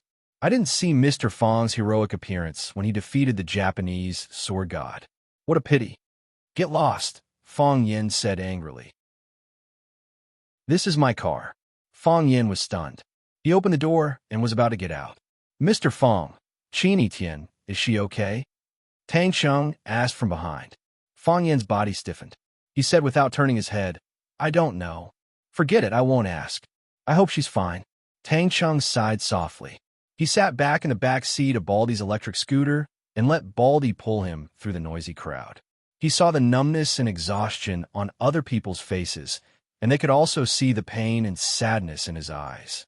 They were all people with stories. Jiang Qin looked really happy. She had been smiling since the moment she saw Fong Yin. She smiled and said to Fong Yin, Mr. Fong, are we going to Zhuang Yuan Street or Friendship Square? She smiled and said to Fong Yin, Mr. Fong, can you treat me to a bowl of fish balls? I like the fish balls here the most. She smiled and said to Fong Yin, Mr. Fong, why aren't you talking? Come, smile. She kept talking, kept walking, and kept trying all kinds of snacks. Of course, because she was too lively, Fong Yin was dragged by her talk, walk, and eat snacks. Jiang Qin held a skewer of grilled squid in her left hand and a skewer of roasted corn in her right hand. She said with a face full of happiness, Mr. Fong, I think this kind of life is the happiest. Do you think I'm a good-for-nothing? Jiang Qin didn't know that when she stood on the world stage with a guzheng in her arms and carried forward Huaxia's classical music to the world, and was called the moon goddess by humans, what she missed the most was this kind of carefree, civilian life with grilled squid in one hand and tender corn in the other. Fong Yin looked at Jiang Qin and said with a smile, It doesn't matter if you're successful or not. It's important to find happiness. If you think this is good, then pursue and enjoy this kind of life. No one said that you have to have a bright future. That's not feasible. Since I promised to promote our Hua Xia's classical music with Sister Xia, I will definitely work hard for this goal. I read a lot of information recently. Sister Xia's worries are indeed necessary, and we really need to awaken. It's good that you can persevere, Fong Yin said. You've been busy eating along the way. Have you thought about what gifts to buy for your parents?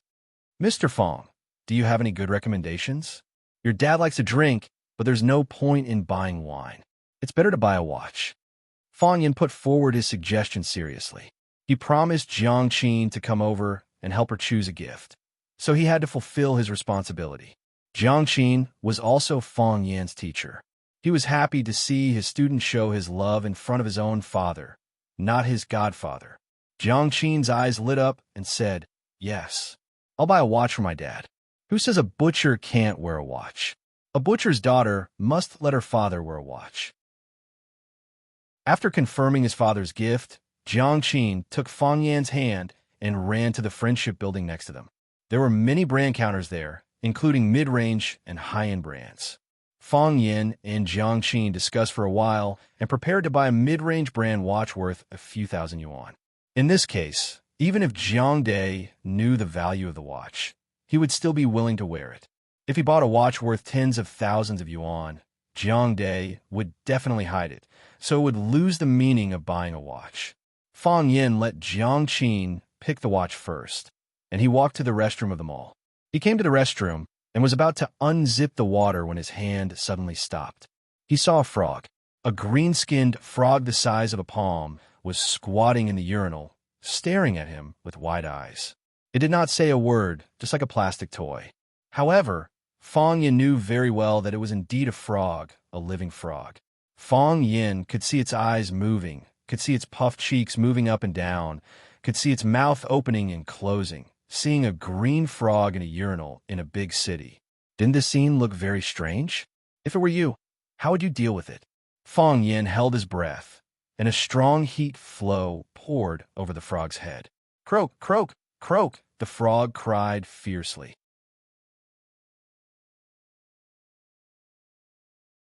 Chapter 305. Fong Yin returned to the watch counter.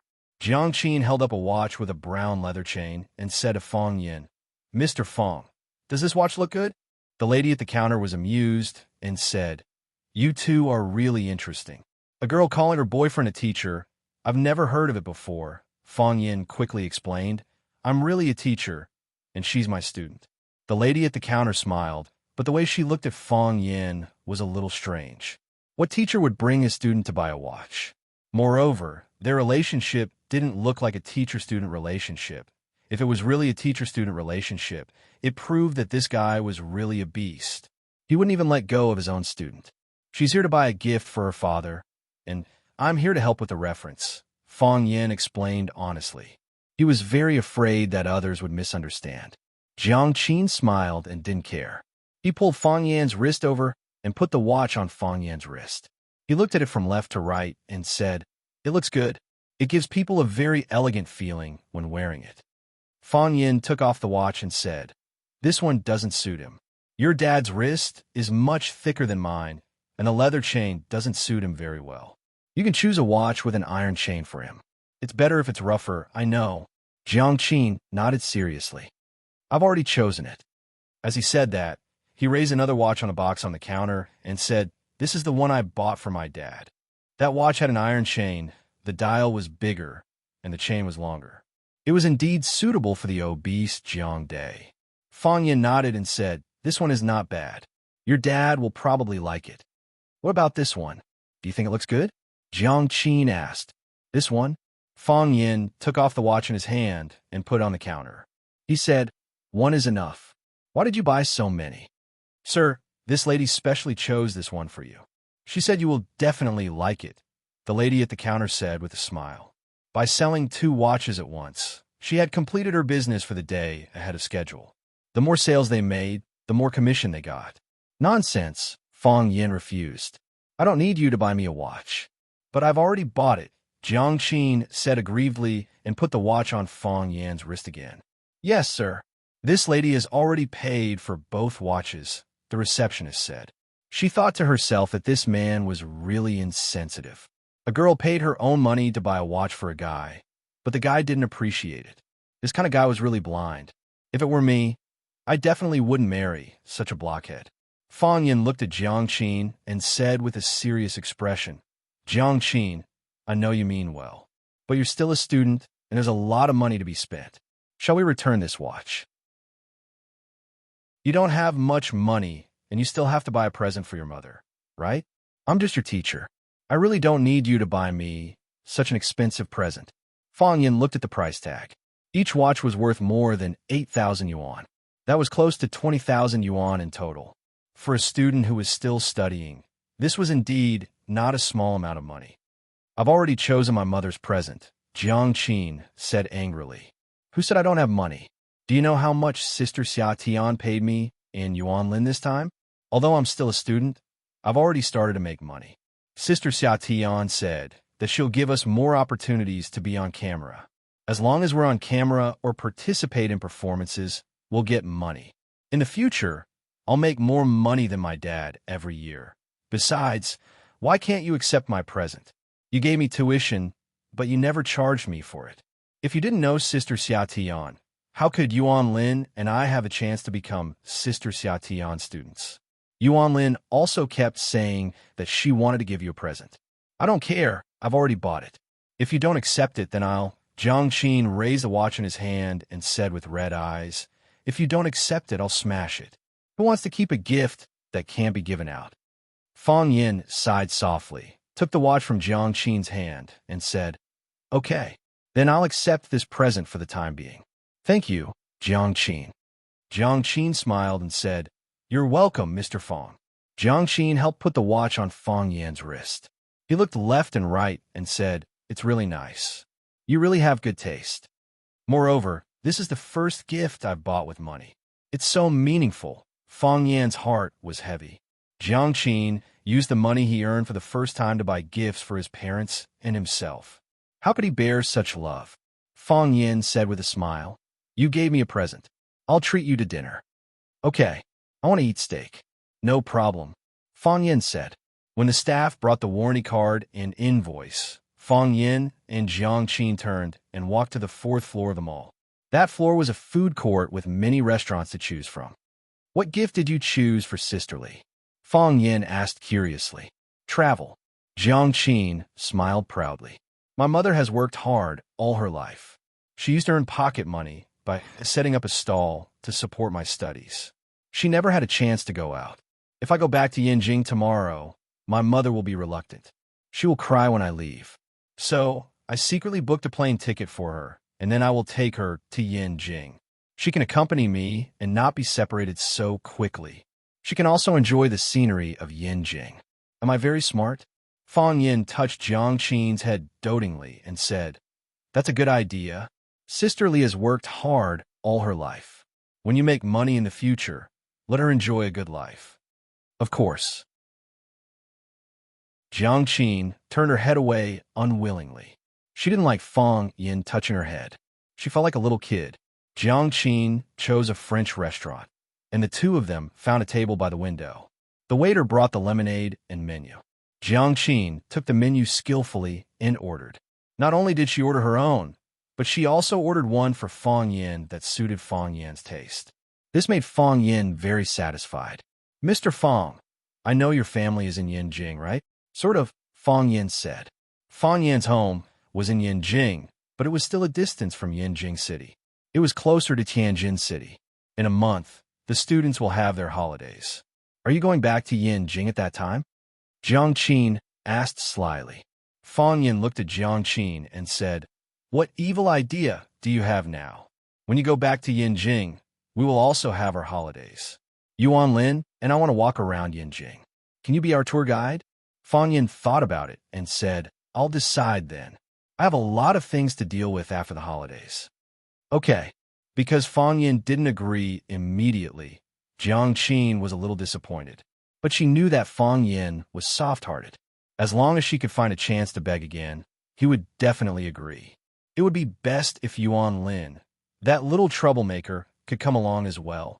Yuan Lin's presence could increase the success rate, but Jiang Qin was a little unwilling.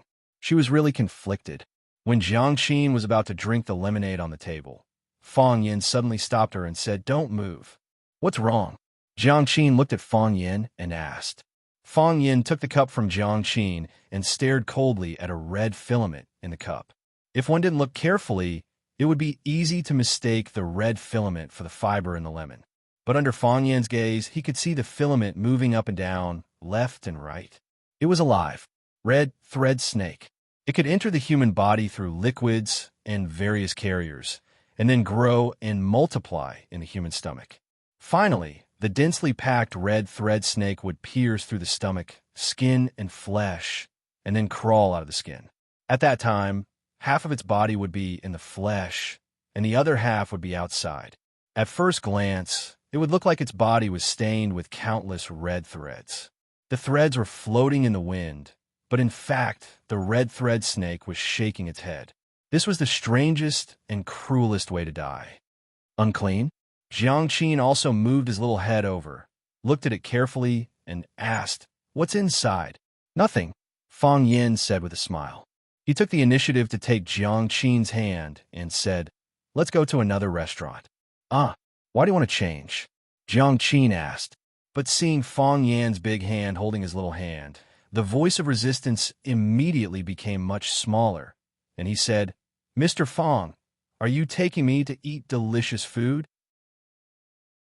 "Yes," Fang Yin said. They walked to the busy street and bought some snacks at the roadside shops. Fang Yin held a bowl of beef meatballs and said, "Didn't you say that this is the happiest life?" Jiang Qin pouted and said, "Stingy." Fang Yin saw a park in front of them, and there was a man-made lake in the middle of the park. There were many couples rowing in the middle of the lake, so he said to Jiang Qin, "Do you want to take a boat?" Jiang Qin suddenly became interested and said happily, "Okay, let's go rowing." So the two walked over, rented a small boat, and rowed to the center of the lake. Folk songs are like the spring river, not afraid of dangerous shoals and many bends. Jiang Qin was in a good mood, and she took the initiative to sing a folk song.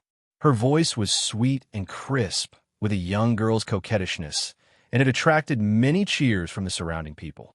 Fang Yin smiled and clapped, and he really enjoyed Jiang Qin's singing. His eyes, however, took in all the movements in the middle of the lake. In the shadow of the woods by the shore, a pair of triangular eyes stared fiercely at the boat in the middle of the lake. "Where there is water is my kingdom. You are courting death." The triangular eyes had a ferocious smile on his face. Chapter 306. The artificial lake in the center of Tianhu Park was also known as the Lover's Lake because many couples would row boats in the middle of the lake and pledge their love. That was how it got its name. Of course, not only couples, but parents would also bring their children here to play during holidays. After Jiang Qin finished singing the song, "Mountains and rivers are like spring water," Fang Yin had already rowed the boat to a remote area far away from the crowd. Jiang Qin looked around and said with a blushing face, "Mr. Fang, why did you row the boat here? Is there any good scenic spot here?" "Because it's dangerous here," Fang Yin said. "Dangerous?" Jiang Qin's heart was beating fast. The middle of the lake was so lively, but Mr. Fang deliberately didn't go there and deliberately rowed the boat to this oblique angle. Did he want to? What should I do? Should I pretend to accept or pretend to be reserved and push him aside? But if I do that, will he not like me anymore? What if he gets angry? He said it was dangerous here, so it meant that he must want to do something to me. He said it so clearly. Should I do something in response? The young girl's heart was budding, and she didn't even know what love was. She just saw some cliché scenes from books and TV, and then put herself into the story. This kind of perturbed and sweet feeling was something they had never experienced before. "Yes, it's very dangerous," Fang Yin said. Fang Yin's expression was serious, and his eyes swept around coldly. He said, "Just now in the restroom of the mall, I saw a frog in the urinal, huh?" Jiang Qin exclaimed, "Isn't that too cute? Where's the frog?"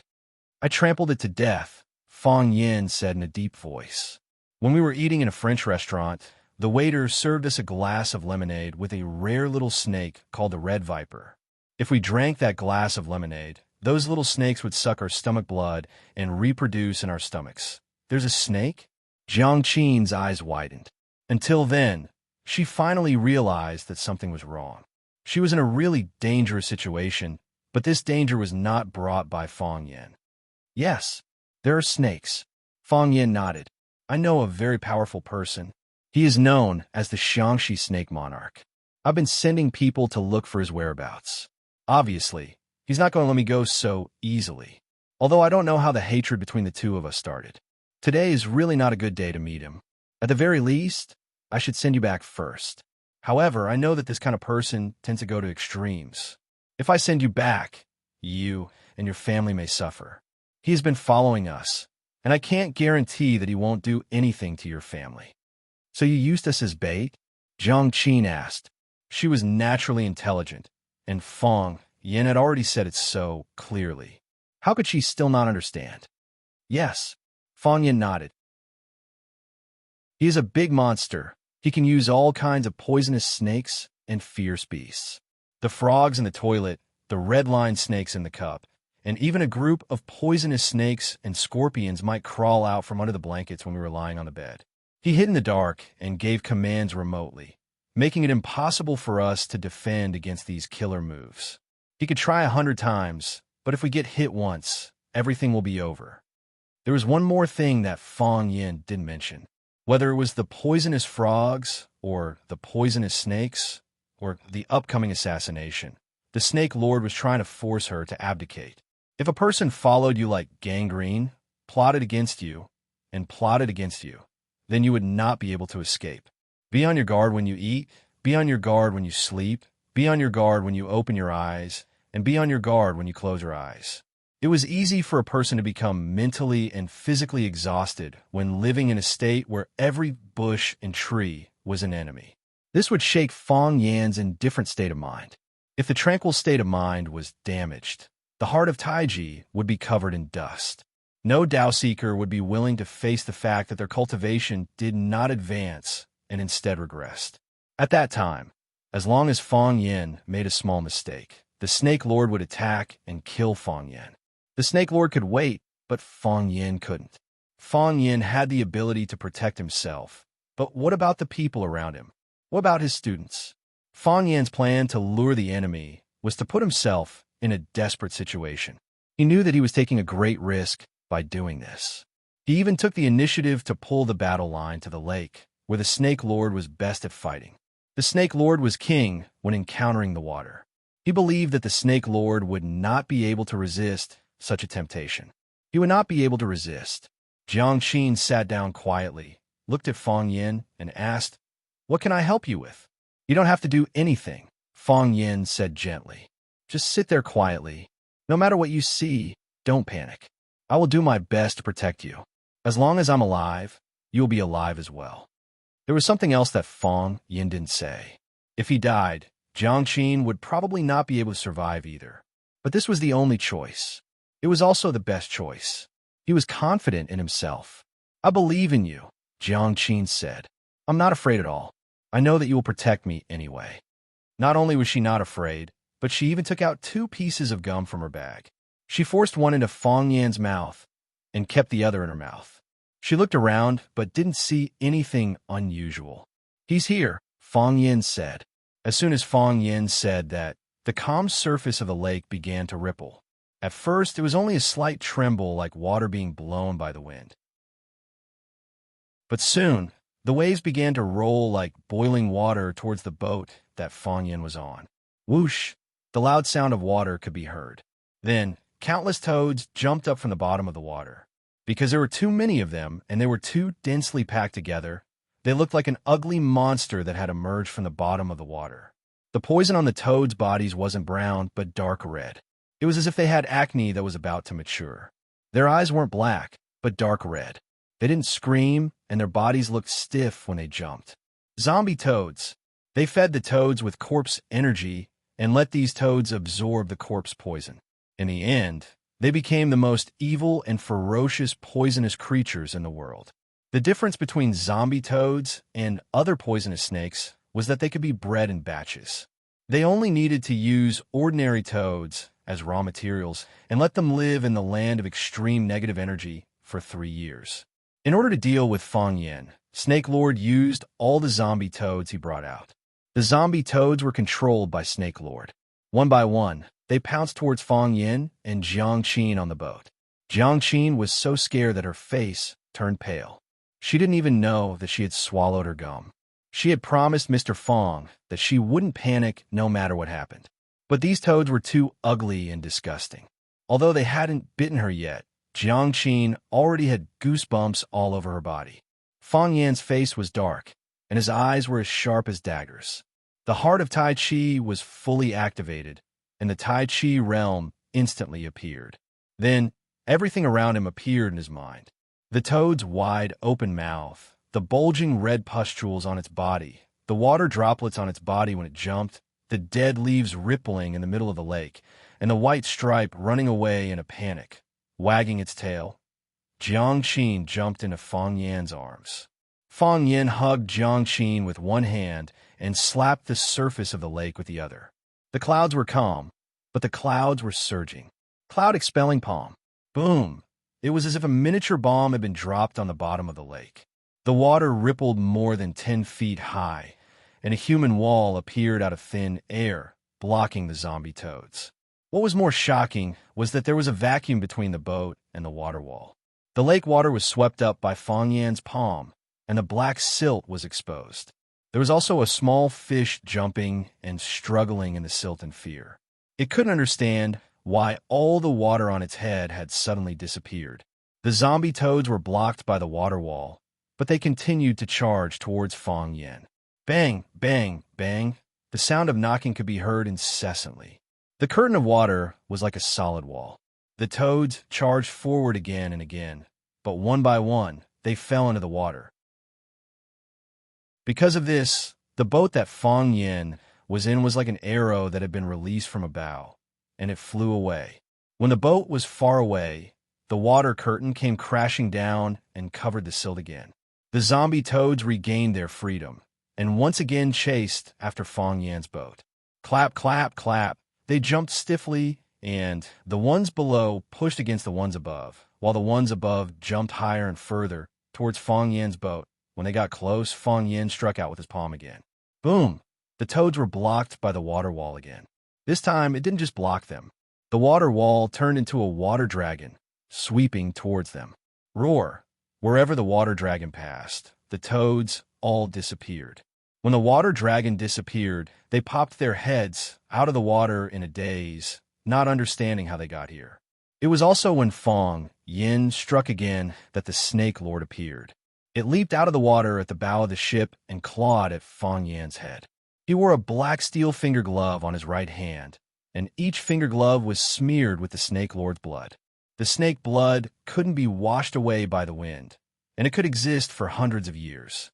His triangular eyes flashed with a fierce light, and the smile on his face was so bright. The extreme contrast made people's hearts palpitate. He knew that he had succeeded.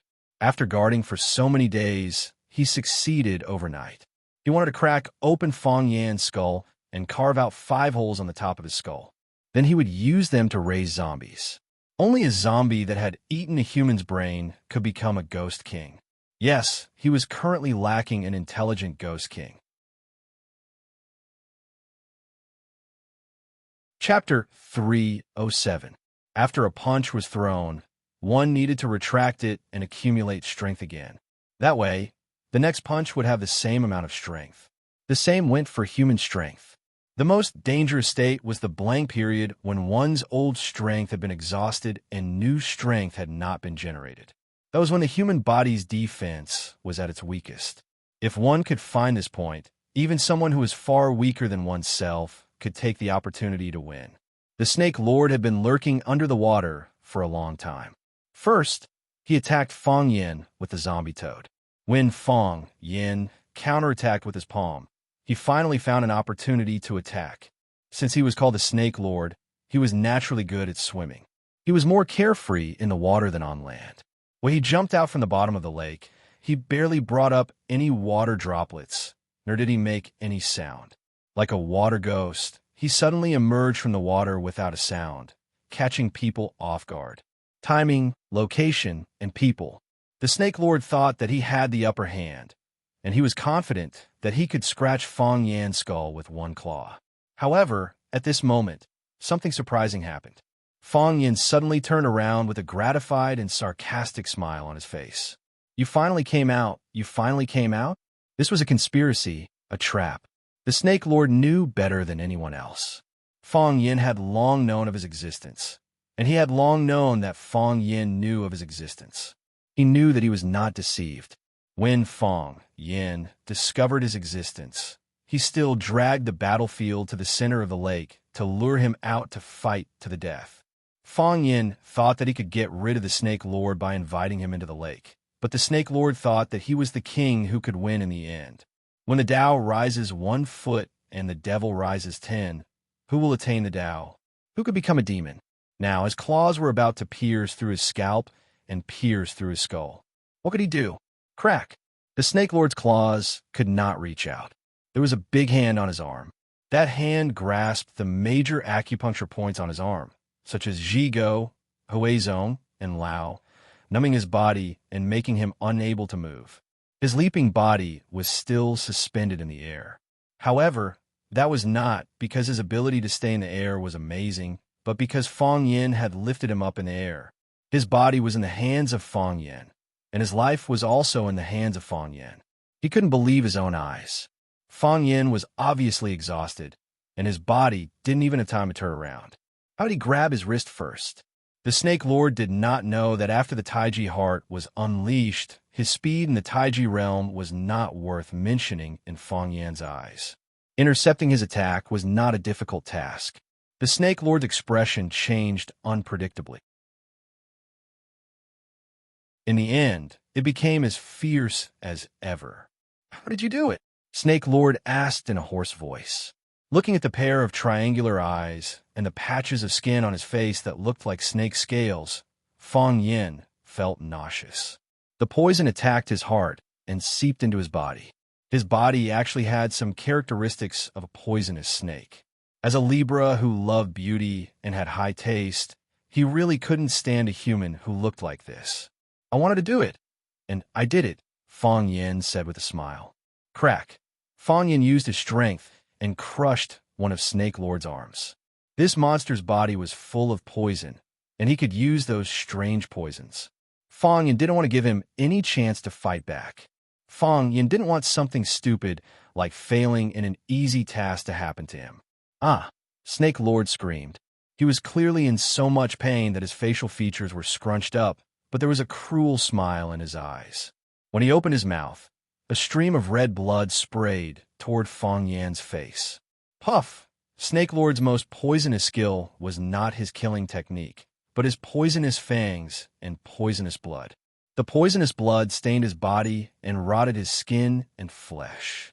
Fong Yan's large hand was still grabbing onto one of the Snake Lord's arms and lifting him into the air. The two of them were very close. When he spat out a mouthful of poisonous blood, the Snake Lord opened his mouth and laughed loudly. Close combat was his forte. Using one of his arms to exchange for Fong Yan's life was a worthwhile trade. This was his variation, a backup move when a sneak attack failed. Who would have thought that his lips could be used as a spear and his blood could be used as a sword? Fong Yan had a contemptuous smile on his face. Then, he retracted his arm and brought the Snake Lord's body back with him. Then, while the Snake Lord racked his brains and could not figure out what was going on, the Snake Lord stood in front of Fong Yan. In other words, Fong Yan used Snake Lord's body to block his own poisonous blood. The red poisonous blood splattered on Snake Lord's body. The skin that was exposed outside his clothes was rotting and falling off at a speed visible to the naked eye. His pale skin turned into black spots. The poisonous blood actually burned his skin red. From this, it could be seen that the poisonous blood was extremely poisonous. Snake Lord's body trembled in pain, but his brain did not seem to be aware of any of this. He stared blankly at the dense holes that had just appeared on his body. His eyes were full of fear and confusion. Is this magic? Of course, this was not magic. This was the heart of Tai Chi. Fong Yan's speed was faster than Snake Lord's. In the Tai Chi realm, he was the master of everything. When Snake Lord bit his fangs and tongue, Fong Yan guessed what he wanted to do. When he sprayed out the venom mixed with blood and fangs, Fong Yan had already lifted his body back and used it as a shield. However, Fong Yan's speed was so fast that even the person himself did not realize it. When Snake Lord's eyes and consciousness deceived him, when he thought that he was only being lifted in the air by Fong Yan, his body was actually already in front of Fong Yan. Among the supreme beings in the world, only speed could not be defeated. When one's speed reached an extreme, it would give off a magical feeling. This was also the reason why Snake Lord misunderstood that what Fong Yan used was a magic trick. Slap! Fong Yan threw Snake Lord, who had completely lost the ability to resist, on the deck, stepped on his neck, and said with a smile, "This is not magic, it's Kung Fu. Huaxia Kung Fu. You have been hiding in the snake cave of Xiangxi for too long. You must not know much about the real Huaxia Kung Fu, right?" Snake Lord's eyes turned scarlet, and he said with hatred, "Will you kill me?" "Of course," Fong Yan said frankly. "I don't like to be at a disadvantage. If you scold me, I will scold you back. If you slap me, I will slap you back. You tried to assassinate me twice, but I can't kill you twice. I still let you take advantage of me." At the end of his words, Fong Yan sighed softly. There was a touch of sadness and regret in Snake Lord's eyes, and he said with an incomprehensible expression, "What if I make a deal with you?" "Deal?" Fong Yan looked at Snake Lord with a playful look and said, "What deal?" "You kill me, but it means nothing to you," Snake Lord said. "You don't even know why I want to kill you." "That's right," Fong Yan said. "But sometimes you don't need to understand the cause and effect of everything so clearly. You wanted to kill me, but I killed you. Isn't that more concise and clear? If you have the chance to kill me, and I say I want to make a deal with you, will you agree? If you won't agree, why do you think I will? Isn't this too unfair to me? Why is your money valuable, but my life can be used for a deal?" Fong Yan's words were so reasonable that Snake Lord was stunned for a long time, and he was speechless. Snake Lord lay there stiffly, waiting for Fong Yan to break his neck with his foot. His honesty made Fong Yan a bit hesitant. He stepped on Snake Lord's neck with his foot and said, "Tell me about your deal. We're both free anyways." This was a park, and this was the artificial lake of the park. Snake Lord could kill and burn without restraint, but Fong Yan couldn't. Because of that, Fong Yan said that they still had some time. Snake Lord's eyes showed a bit more hope and said, In order to save my sister, they forced me to kill you. They were too hurried, and I didn't have any time to rest. Even though I was already heavily injured, who are they? I don't know. I only know that they were very powerful. I couldn't resist at all. I didn't even know how to resist. They easily took my sister away and said that as long as I killed you, they would let her go, Snake Lord explained with his extremely uncomfortable voice. I wanted to save my sister. That's why I was in such a hurry to kill you.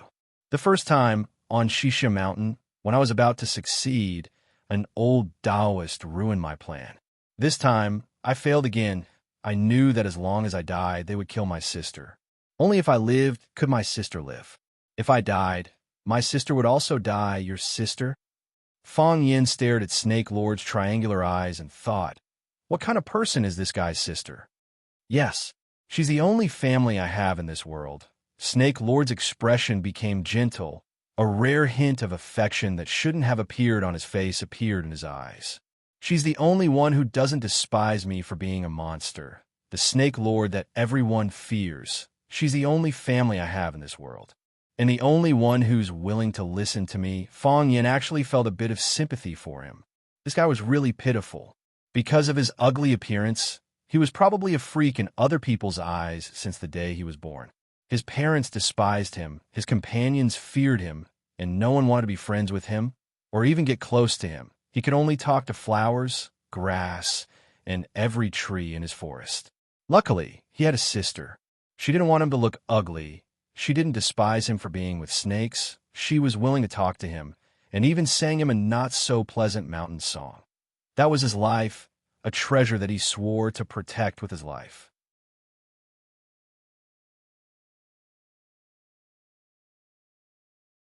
Chapter 308. The Snake Lord's life was even more pitiful than Fang Yin had imagined. He didn't even know who his parents were. He had been living in the village's welfare home for as long as he could remember. There were many children in the welfare home. Most of them were abandoned by their parents because they had all kinds of problems like him. It was only when he was there that he didn't encounter discrimination and ridicule, at least not from his peers. However, they had to be beaten up by the director. The director was a fat, middle-aged woman. When there were outsiders, she would talk to them with a kind face. Her voice was clear, and her plump face was full of smiles. She would even personally help them wipe the rice off the corners of their mouths. However, when those kind donors or university students who used their spare time to show their love left, she would change into a different person. She would either beat them or scold them. Many children didn't resist because they didn't know what resistance was. They were stupid and couldn't react at all. 2 of them didn't even know how to cry. No matter how they were beaten or scolded, they just stood there and laughed foolishly. They didn't even know how to wipe their mouths. The younger sister wasn't the Snake Lord's biological sister. She was also adopted by the welfare home. She was dark and skinny. Her name was Little Bean Sprout. Once, when the director was beating Little Bean Sprout with a feather duster, the Snake Lord bumped into the director from behind. The director and her dark and fat husband shouted that they were going to drown the 2 of them in the pond. From then on, the 2 of them started their own lives. Fortunately, there were many strange people in Shaanxi. The Snake Lord was found and adopted by his master, One-Eyed Layman. Little Bean Sprout also had a place to stay. One-Eyed Layman didn't treat the Snake Lord well, but he wasn't bad either. Most importantly, he taught the Snake Lord everything he knew about controlling snakes. He thought that the Snake Lord was a genius. The first time the Snake Lord heard the word genius was from his master. He never thought that someone would think that he was a genius. When the Snake Lord was a teenager, One-Eyed Layman left and never came back. As a result, the Snake Lord only had his younger sister as his family and the poisonous creatures he raised in this world. If it wasn't for his sister, no one would care that he was alive, and no one would know that he was dead. He had come to this world, but many people did not know of his existence. Like those trees or rocks, he could also be a green-skinned snake. He would not leave any memory in people's minds. I will only live if my sister is alive, said the Snake Lord. If my sister dies, I won't live alone. So, I want to make a deal with you. Only if I'm alive will I have a chance to save my sister. Fong Yin looked at the triangular eyes of the snake lord lying on the deck and said, "If that's the case, I might as well kill you. When those people find out that you're dead, they'll kill your sister too. You'll still be together. Isn't that good?" The snake lord was once again rendered speechless. "I don't care how pitiful you are, and I don't care how much you love your sister. You kill me twice, so I'll kill you twice. That is, if I can do it," Fong Yin coldly said. "Of course. Why don't you tell me the details of your deal? If I happen to be interested, you might be able to keep your life. In my eyes, your life is worthless, but because you killed me, I want to kill you, and you're worth tens of thousands of gold coins. So, if your offer isn't enough to tempt me, then the deal is off." "Do you want a snake slave?" the snake lord asked in a hoarse voice. "Snake slave?" Fong Yin was surprised. He stared at the snake lord with a burning gaze and asked, "Are you willing to be my snake slave?" There was a record of the snake lord in the Hundred Eras classics, born in Xiangxi, the king of snakes. The flame of inheritance is passed down from generation to generation. Only when the old snake lord dies will a new snake lord be born. If they're willing to respect humans as their master, humans will be able to command hundreds of insects. Unfortunately, there was no detailed description of how to make the snake lord a snake slave. This must be a secret of the Snake King clan. "Yes," the snake lord firmly said, "because I want to live, I want to save my sister. As long as my sister is alive, I am willing to be your slave, a bloodthirsty, poisonous beast that kills and burns enemies for you. If my sister dies, then I will explode and die to accompany her. The great snake lord will not accept any human's orders. This is a choice that goes against my nature." Fong Yin exerted force with his foot, causing the snake lord to think that his head was about to be separated from his lower body. Fong Yin said with a look of disdain, "What bullshit, snake lord? You think you're the king of snakes just because you know how to play with a few snakes and raise a few toads? You're being stepped on by me and your life is hanging by a thread, yet you don't see your subjects coming to save you? Don't think of yourself as important. You're nothing but an ugly monster that plays with snakes. What? You don't like what I have to say? You're angry? You want to kill me? You want to explode? Come on, be angry. Kill me. Explode." The snake lord's chest was heaving up and down. Breathing sounds were coming out of his mouth and coming in again. "Greedy, cunning, vicious, going back on your word, and saying things that are as untrustworthy as farts. You have a strong ego, so the lives of others aren't precious? You kill people at every turn, yet you can't stand it when people call you ugly? Who do you think you are? I only need to lift my foot to kill you. That's no different from stepping on an ant. Kill me. Hurry up and kill me," the snake lord shouted with a cruel voice. The snake lord was an impatient person. He couldn't stand such humiliation and humiliation. "See, even killing you is up to me to decide," Fong Yin sneered. "Now you know you're not that important, right? You're only begging me to spare your lowly life. Don't even talk about making a deal with me. What right do you have to make a deal with me? Tell me," Fong Yan's voice softened a bit.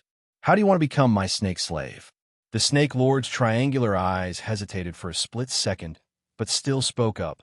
"I'm willing to serve you as my master. I swear to obey your orders with my life. I don't believe your verbal promises. At least, I won't believe your words," Fong Yin said. "In order to save your sister, you came all the way here to kill a stranger like me. If I let you go now, you might not be able to save your sister and listen to their orders to come back to kill me.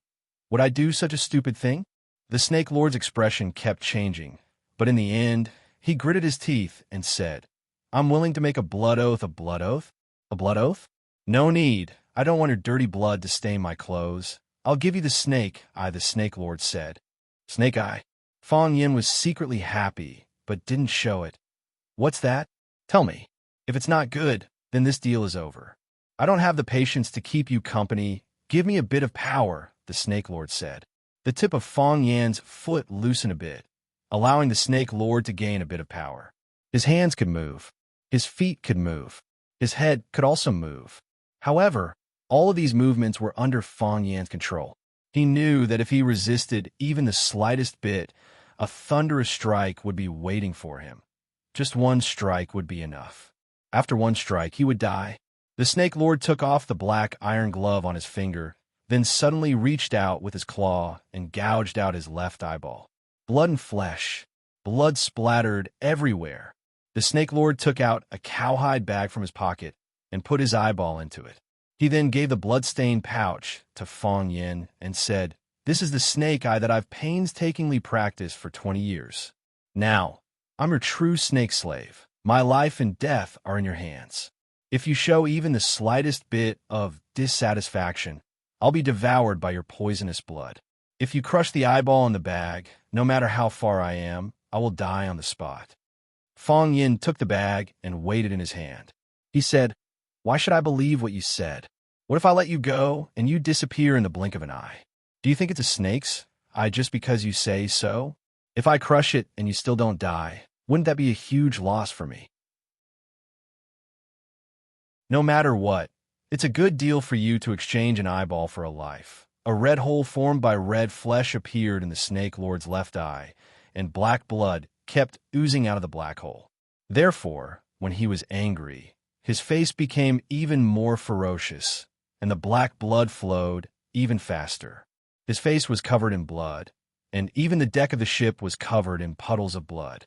His body trembled violently, and he was so angry that he couldn't even speak. I'm already like this. Why don't you believe me?" The Snake Lord's eyes were bleeding, and so was his heart. He felt so wrong that he wanted to cry. "Didn't you just say that others are greedy and cunning? How can you say such a thing? How many snake eyes do you have?" Fong Yin asked. "One." The Snake Lord gritted his teeth. His teeth were chattering, and he felt that he was about to crush his black teeth. All Snake Lords only have one snake eye, and they can only cultivate this one. At first, he didn't understand why his master was the one-eyed scholar, but later he understood that his master was also someone else's snake slave. However, he still didn't know who the master was that could tame his master. The snake's eye was like the legendary Dragon Ball. Of course, the Dragon Ball was hidden in the abdomen, and the useless little snakes could only cultivate one of their eyes into a bead. This was their natal bead, and if it was broken, they would die. Of course, Fong Yin didn't know what effect this bead had for the time being. Fong Yin had taken a look just now, and the Snake Lord's snake eye was showing signs of crystallization, which proved that he had indeed cultivated it for decades. If he dug it out and gave it to Fong Yin, it would be the same as destroying his own cultivation. Fong Yin sighed softly and regretfully said, "If only there were two, we could first crush one as an experiment." Chapter 309. Should I crush one for an experiment? I can have two eyes, but I only have one life. If I crush one, I won't be able to keep my life. I don't know if it was anger or pain, but Snake Lord felt dizzy. He felt like he was going to pass out. "It seems like you're very sincere. Should I accept your deal?" Fong Yin was hesitant. "Redmouth. You are Redmouth." Snake Lord gritted his teeth and roared with a mouth full of blood. This time, the Snake Lord really fainted. In order to cooperate with Fong Yin, he even gouged out one of his eyes. Moreover, that eye was his primordial spirit snake's eye. Without that eye, he couldn't continue to cultivate, and his cultivation would stop there. What's worse was that the person who had the snake's eye was his master. The master had the power to kill his snake slave. "If you don't accept my deal, why the F***CK did you take my snake's eye? What do you want to play? I have nothing now. I really can't afford it." Too immature. Fong Yin was very dissatisfied with Snake Lord's behavior. A deal. Of course we need to talk first, then we can barter. We haven't even finished talking, and you already fainted. Are we going to do this deal or not? Also, what is Redmouth? At this time, a clear and loud voice came from the depths of the forest on the lakeshore. Redmouth is the devil of Xiangxi. He is powerful and has committed many evil deeds. Even the king of poisons, Snake Lord, called you Redmouth and was angered to death by you. This shows your true nature. Fong Yin was overjoyed and shouted, F***CK, Master, you're here too? Although I don't agree with what you said, I accept your criticism. Master's right. I'm not broad-minded enough. My horizons are not broad enough. And I'm not friendly enough to others. I will definitely change and turn over a new leaf. As Fang Yin spoke, his eyes were still looking around. Because of the dense trees, it was difficult for Fang Yin to find traces of Tianjizi. What was even more strange was that Tianjizi's voice was very loud, but it seemed like only he could hear it. Fang Yin noticed a couple on a boat in the distance. They were chatting and laughing as usual, and he didn't notice anything strange. Clearly, this was a special method of voice transmission. Fang Yin quickly moved his foot away from Snake Lord's neck and said, "How about I give him back his eye? I didn't ask him to dig it out, and he dug it out before I could stop him. It's already a worldly possession. How can I let him put it back on? Then I should give it to Master as a filial piety." "I don't want those evil things that are stained with blood," Tianjizi said. "Since it's already in your hands, you should keep it well. Perhaps it is also a good deed. Also, when did I accept you as my disciple? When have you ever taken me as your master?" "Master and I hit it off the moment we met. The first time I saw you, I felt a sense of familiarity. At that time, I thought that I must make this great and outstanding man my master," Fang Yin said sincerely. "You say? Tianto say? You almost angered me to death. If I didn't have enough willpower, I would have ended up like that Snake Lord. You dare to say you felt like old friends at first sight, bastard brat. You think you can hide your thoughts from me?" That was a test for Master. Testing Master's cultivation and temperament, as well as Master's moral quality. Master was angered, but not angry. Insulted, but not angry. "You performed very well, even better than I expected. You make it sound good. You're trying to learn from my old wood meet spring, right? How can a rotten wood meet spring? When spring comes, the rotten wood will naturally sprout. When will spring come? Depends on the weather. Depends on the heaven's will." Fang Yan's expression was serious, closed his eyes and thought for a while, then said, "Master, since you said so, you naturally have a way to deal with this Snake Lord. Just tell me. I will obey. You already know how to deal with him. He has 3 tribulations of fate with you. Fate has yet to end. Let him live Tianjizi's side. He is also a pitiful person." "Fine. Then I will listen to Master," Fang Yin readily agreed. Tianjizi laughed and said, "Bastard brat, if you want to be my disciple, you will need some luck. Wait until you have the heart of 3 jewels. Then it won't be too late. Heart of 3 jewels." Fang Yin panicked and asked, "Master, where are the 3 hearts?" "The heart of bravery, the heart of slaughter, the heart of justice." Fang Yin patted his chest and said, "Master, I have them. I have them." Fang Yin unbuttoned his shirt, almost taking out his heart and placing it in front of Tianjizi. To become Fang Yan's disciple, he was willing to risk his life. Tianjizi laughed and said, "Whether I have them or not is not up to you to decide. It is up to someone else." "Who is that someone else?" "Ask him to examine me." "Master, I really do have them. Just accept me and tell me how a rotten would meet spring." "Take care of yourself." Tianjizi laughed and left. "Master, Master, Master, you're really leaving?" After waiting for a long time, he didn't hear Tianjizi's reply. "What are you laughing for? I asked you a question, but you didn't even want to answer. Do you have the air of an enlightened master?" Fang Yin angrily said. He was currently facing a bottleneck, thinking about it day and night, wanting to improve his cultivation. If he could comprehend the rotten wood meets spring technique, he would be able to push down the wall of illusions in front of him and step into the unknown place. That was the world that even the old drunkard was painstakingly searching for. Thinking that he might be able to walk ahead of the old drunkard in Yi Ro, Fang Yan's heart was burning.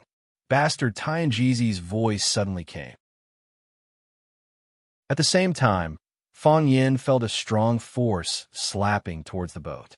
Fang Yin didn't dare to block it, letting the force blow his boat towards the west bank. Clang! The boat crashed into the stone wall on the shore. Fang Yin had already hugged Jiang Qin, whose sleeping acupoint he sealed in his arms. As for the Snake Lord, with his constitution, he probably wouldn't care about such a degree of injury, right? "Master!" Fang Yin stood on the boat and shouted. No one answered. "Master!" Still no one answered. Fang Yin finally relaxed. That Taoist priest must have really left this time. He's too cunning. He actually backstabbed me. Is there any trust between people? When Jiang Qin woke up, he was lying on a bench in the park. The moonlight was cool, and the chill was rising from the ground layer by layer. In the dark forest, there were birds and insects chirping, as well as the footsteps and whispers of tourists in the distance. Strangely, there were no mosquitoes. Not a single mosquito or insect appeared around Fang Yin and Jiang Qin. Fang Yin thought for a bit and understood. That was one of the effects of the Snake Lord's eye. Snakes were highly poisonous, and the Snake Lord's eye was the king of poisons. Now that it was in the leather bag in his arms, the smell and deterrence it emitted was not something that could be resisted by a few insects. Fang Yin thought that the Snake Lord's eye was really a good thing. If he cut it into 10 or 20 pieces and gave one piece to his grandmother, one piece to his grandfather, one piece to his grandparents, one piece to his parents, and all his relatives, it would be an excellent medicine to repel mosquitoes and poisons. He just didn't know if the Snake Lord would feel pain.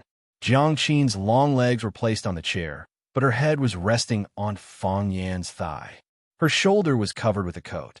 It was the coat that Fang Yin took off. Jiang Qin suddenly jumped up and exclaimed, "Toads, so many toads." Fang Yin pressed Jiang Qin down on the chair and said with a smile, "The toads are gone. We are safe now." Fang Yin was worried that Jiang Qin would see too many bloody things, so he hit her sleep acupoint before the Snake Lord appeared. When Jiang Qin woke up, her consciousness was still the same as before she fainted. The afterimage of the toads was still overwhelming in her mind. Jiang Qin calmed down and looked at Fang Yin with concern. "Are you okay?" "I'm fine." "Where are the toads?" "I drove them away." "That's scary." Fang Yin smiled and looked at Jiang Qin. "I'll take you back." Jiang Qin was silent for a while. Then she stood up happily and said, "Okay." The two of them got up and stopped the taxi at the entrance of the park. They rushed to the urban village where Jiang Qin's family lived. They got off at the entrance of the alley. The teacher and student walked toward the same destination one after another. Fang Yin stood at the door of Jiang Qin's courtyard and waited for Jiang Qin to come over. He said with a smile, "Forget what happened today. I won't go in." "What happened today?" Jiang Qin asked with a smile. Fang Yin smiled and said, "I won't see you two off tomorrow. Yuan Lin and I will wait for you in Yinjing after the holidays," Jiang Qin said. "If you don't come, we won't go back." Fang Yin smiled and said, "Then stay in Yinjing for the new year." Okay. Jiang Qin was excited. "Let's go to your house for the new year, okay? Will your parents be very happy? They will say, 'Yo, whose girl is so beautiful?' Ha." Fang Yin shook his head with a wry smile and turned to leave. Jiang Qin stood behind him and shouted, "Mr. Fang." Fang Yin turned around. Jiang Qin shook his arm and said, "Remember to wear the watch." Fang Yin raised his arm and showed the watch given by Jiang Qin. He said, "I'm wearing it. Good night," Jiang Qin said happily. He opened the door and ran in. On the plane, in business class, Jiang Qin and Yuan Lin were wearing a black and white sweater, wearing colorful hats and a wide scarf around their necks. They looked like two beautiful dolls. On the whole plane, they were the most dazzling. Even the flight attendants couldn't help but look at them a few more times when they were busy. A middle-aged man on the opposite side of the aisle handed over a business card with an amiable smile on his face. He said, "You two girls are cute and have a fresh temperament. If you want to develop an entertainment industry, I can help recommend you. By the way, I'm the director of all big stars. My surname is Huang, and my name is Wei." Sisterly grabbed the business card with her chubby hand and said with a bright face, "Are you really a director? Do you think I can go up? I can sing and do Yanko. If you don't believe me, I can sing a song for you first. You can help me test."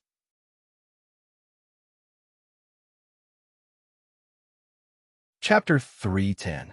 There were Bo Lu in the world, and then there would be a 1,000-li horse. Bo Lu was common, but a 1,000-li horse was rare. This was what Huang Wei felt after working for many years. There was no lack of handsome men and beautiful women in the entertainment circle, but there were very few talented stars.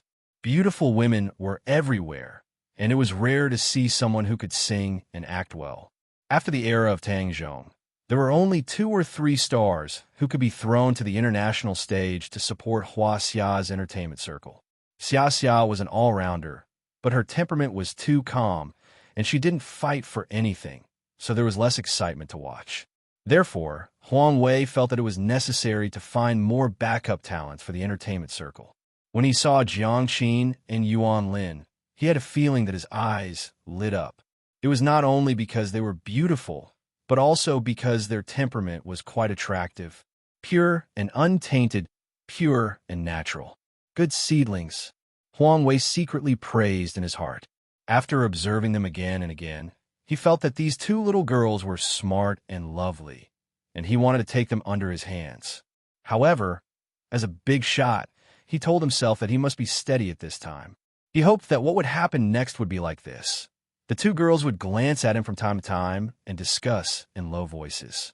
Finally, one of them would take the initiative to greet him and ask if he was Mr. Huang Wei. He would nod his head reservedly and ask if he was Mr. Huang Wei. Then, they would have a pleasant conversation. The 2 girls would express their admiration for him, and he would implicitly praise them for their talent. Then, everyone would hit it off. But why didn't they recognize him? The worst part was that they kept talking to each other with their heads close to each other. They did not even look in his direction. Huang Wei was really angry. Finally, when the plane began to fly, he couldn't help but take the initiative to hand over his business card. He could only be relieved when the matter was settled. A pair of rough, fat hands suddenly appeared in front of Huang Wei, and he was so scared that he fell to the ground. His gaze was fixed on Jiang Qin and Yuan Lin. In his eyes, there was only their every word and action, every frown and every smile. Where did this old witch jump out from? Who are you? Huang Wei asked with a bad expression. What he wanted was a young and beautiful girl. Why did you jump out at him?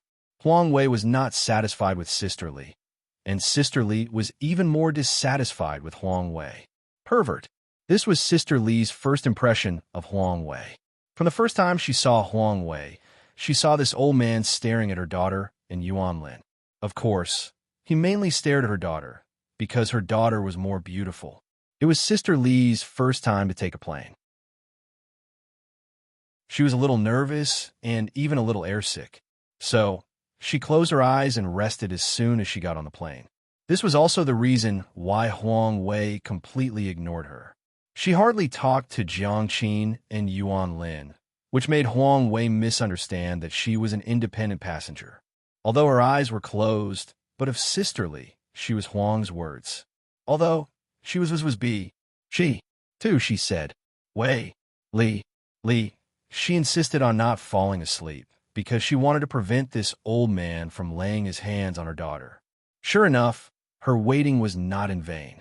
The old man began to give her his business card. Without a second thought, she snatched the name card from his hand. I'm a loyal fan of All Stars. I've watched every episode of your show.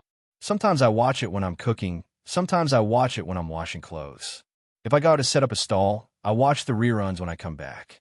I love it. Sister Li's eyes were shining. She said excitedly, Fan? In that case, his attitude couldn't be too bad. If the news of the show's crew scolding the fans was exposed by the media, his personal image and the show's brand reputation would be seriously affected. Thank you for your support. Do you have any good suggestions? Huang Wei wanted to end the conversation with her, because he didn't know what to say to this arrogant woman. I do have some good suggestions. All Stars is a good show, but it's a little out of touch. Your advertising slogan is that anyone can be a star. You also say that anyone who stands on the stage to participate in the talent show is a big star. But look, they're all handsome men and beautiful women. Isn't it fake? What kind of people are watching TV? They're all aunties like me. But has any aunties ever performed on stage? Has any aunties ever entered the top 8? Not to mention the top 4 and the champion. Auntie, this is our mistake. We will definitely correct it. Huang Wei explained. Who would want to watch a group of aunties on the stage? He had to think about the efficiency of the show. It's good that you will correct it. My suggestion was not in vain. Sisterly nodded happily. I'm not only your fan. I'm also a singer who has dreams and pursuits. I want to show my ability in the entertainment industry. Why don't you package me first? I won't let you down. Auntie, You have to consider this carefully. If the conditions are suitable, we will take the initiative to contact you. How is it not right? Look at Auntie Susan from America. She became so popular the moment she appeared on that show. Can't our Huaxia have a sisterly? I can't make this decision alone. Don't try to fool me. You just said that you're Huang Wei, the director of All Stars. You're the scriptwriter and director. Don't you have a lot of power? I also have to consider the attitude of the TV station. Then can you recommend someone for me? Who knows, it might work out. If I become as popular as Auntie Susan, you'll be my Bolo. The key is, what if you can't become popular? Then I'll become a joke in the industry. Of course, Huang Wei didn't dare to say this out loud. He was afraid that if he said it out loud, the Auntie would slap him. He knew that in terms of combat ability, he was no match for Sisterly.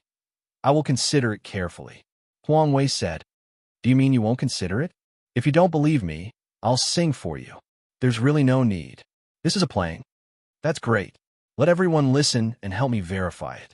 If everyone claps for me, you let me go on All Stars? Huang Wei didn't dare to bet with her, no matter how Sisterly sang. As long as she dared to sing in front of so many people on the plane, those who were not afraid of trouble would definitely applaud. You agree? Then shall we start? No need, no need. The plane started to take off. Huang Wei felt a little dizzy. Aren't you bullying me? I said that I will consider it carefully. I will definitely consider it carefully. When the time is right, I'll invite you to join our show. With that, Huang Wei quickly closed his eyes and covered his ears with his headphones. After being messed up by Sisterly, he forgot what he was going to do. Okay, I have your number. I'll call you when I'm free. Sisterly held Huang Wei's business card and said with a smile. When Huang Wei heard Sisterly's words, he wanted to snatch his business card back. But he knew that if he did that, it would be too rude and might cause public anger. He could only suppress this tempting idea. He thought, when you call, I'll set him as a sales advertisement. Jiang Qin and Yuan Lin laughed until they couldn't breathe. Sisterly's performance today was too tough. Sisterly looked at Huang Wei and sneered. If you want to get my daughter, you have to go through me first. Then she lowered her head and said to Jiang Qin and Yuan Lin, this person doesn't look like a good person. Don't have any contact with him. Don't say a word to him. Also, the men outside are bad. You must be 100% careful. Jiang Qin hugged his mother's arm and said happily, Mom, don't worry. We'll be fine. Sisterly nodded and said, you guys chat. I'll sleep for a while. Oh my God. How did the plane suddenly soar so high? I'm a little dizzy. When Sisterly fell asleep, Yuan Lin gently poked Jiang Qin's arm and asked softly, you said you wanted to buy a gift for Mr. Fong this time. Did you get it? Did I say that? Jiang Qin's cheeks were slightly red. She lowered her head and played with the headphones in her hand. I've been staying at home with my parents. I didn't have time to choose a gift. Me too, Yuan Lin said with an unnatural expression. After pausing for a few minutes, Jiang Qin scratched his head in annoyance and said to Yuan Lin, I lied just now. I bought a watch from Mr. Fong. Me too, Yuan Lin said embarrassedly. I also chose a gift to send to him. The two girls looked at each other and smiled. The little knot between them instantly melted. At their age, there was nothing that could stop the friendship between them. Sisterly suddenly opened her eyes and stared at Jiang Qin. She asked, you bought a watch? How much is it? Is it the same as your dad's? It's not the same, Jiang Qin quickly said. That's good. Sisterly closed her eyes again. Mr. Fong really helped you a lot. It's only right to buy a gift that costs a few hundred yuan to thank him. You are still students. Even if you earn some money through your own efforts, you need to save it. There are many places where you need to spend money in the future. Jiang Qin really couldn't tell his mother that Mr. Fong's watch was more expensive than his dad's. Because Mr. Fong's watch was this year's new model. It was more fashionable.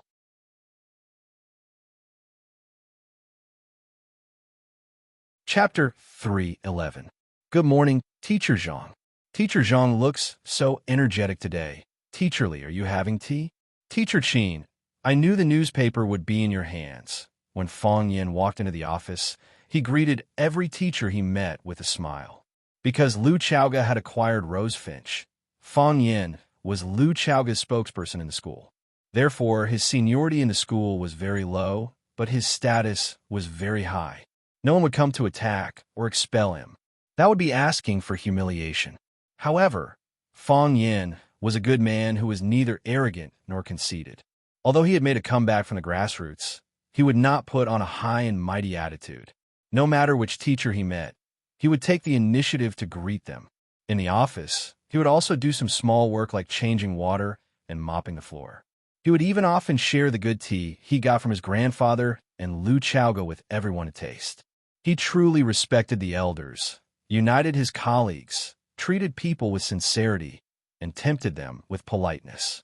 Because of Fang Yan's low profile and high profile, his colleagues treated Fang Yin differently.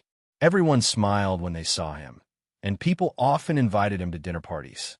Of course, most of those dinner parties were declined by Fang Yin, because he really had more important things to do. Mr. Fang, I heard that your class fought with the students from Ivy League. They even beat up the students from Ivy League and sent them to the hospital.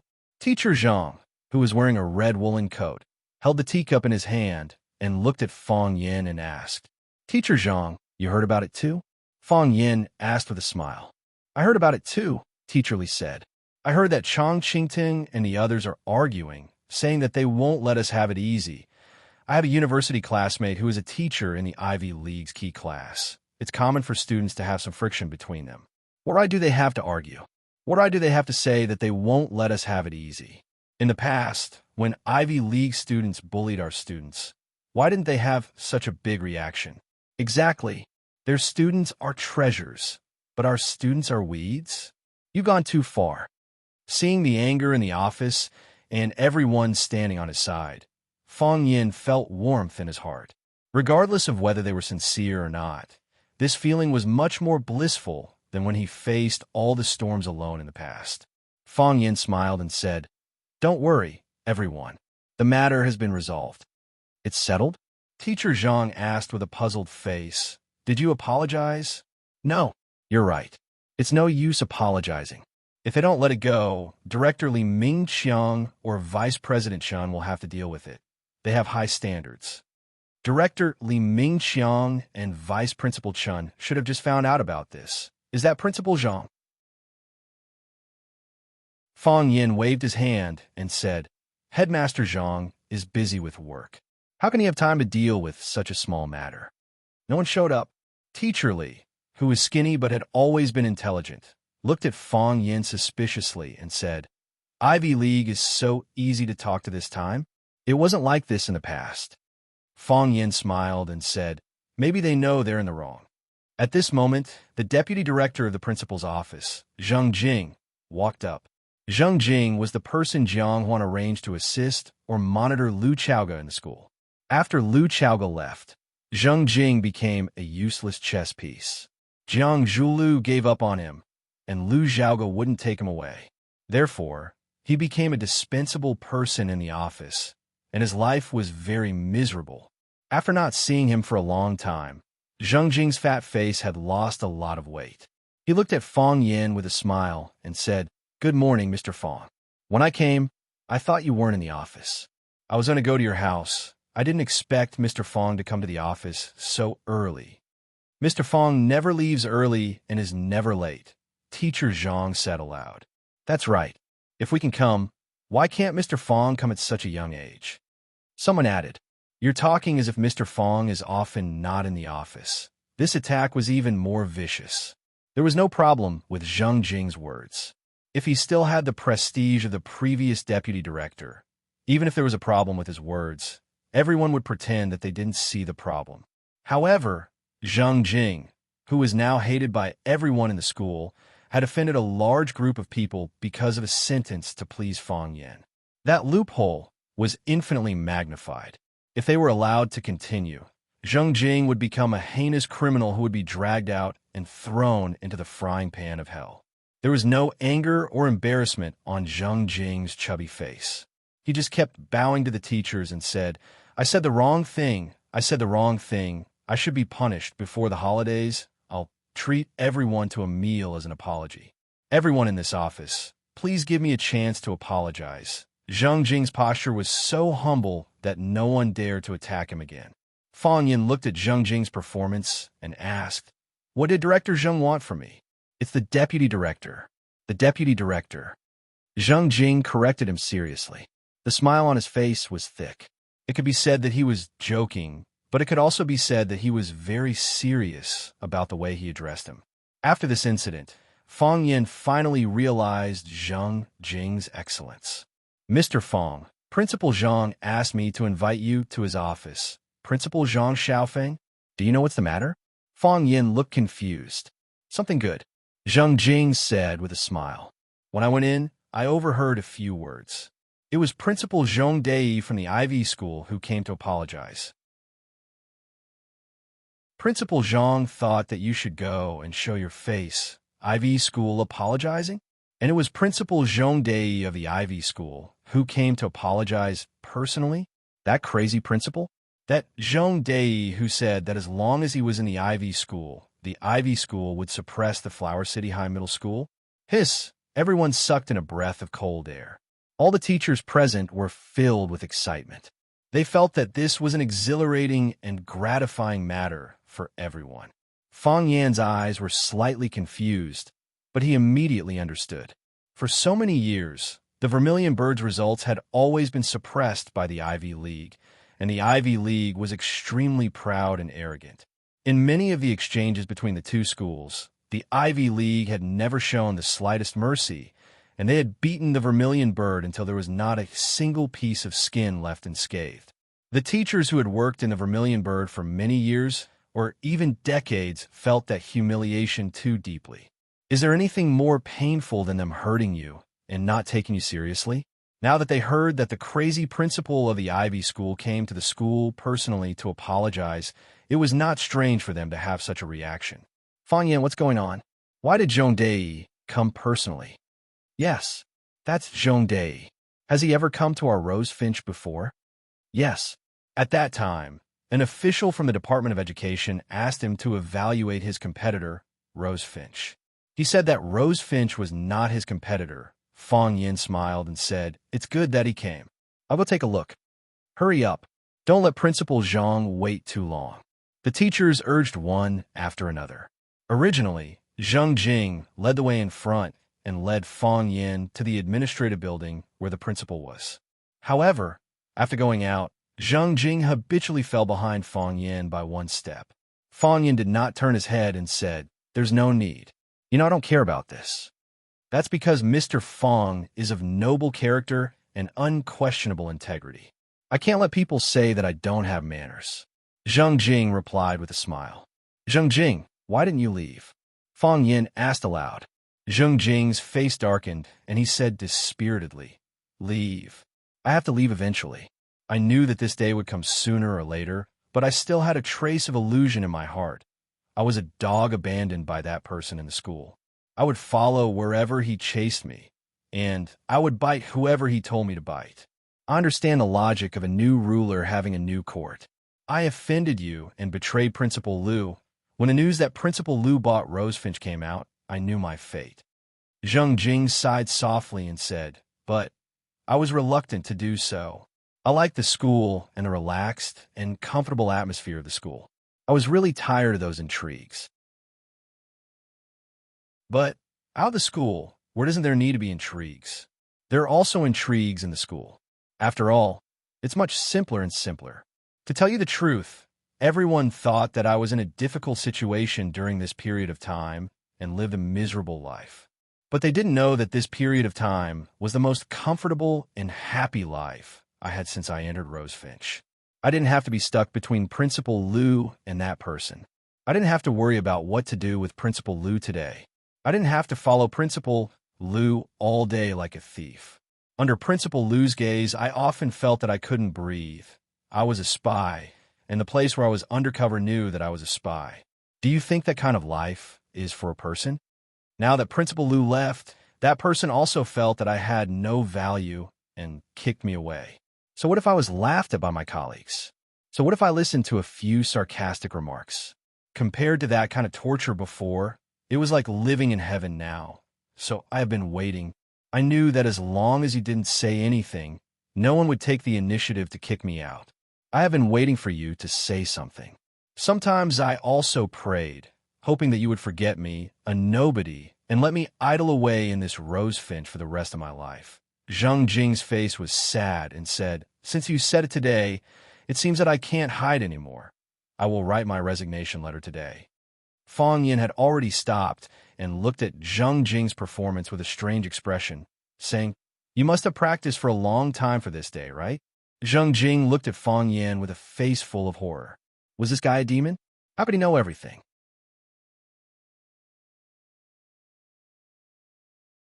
Chapter 312. Don't look so shocked. Am I that stupid in your heart? Fang Yin said with a sneer. How did you know?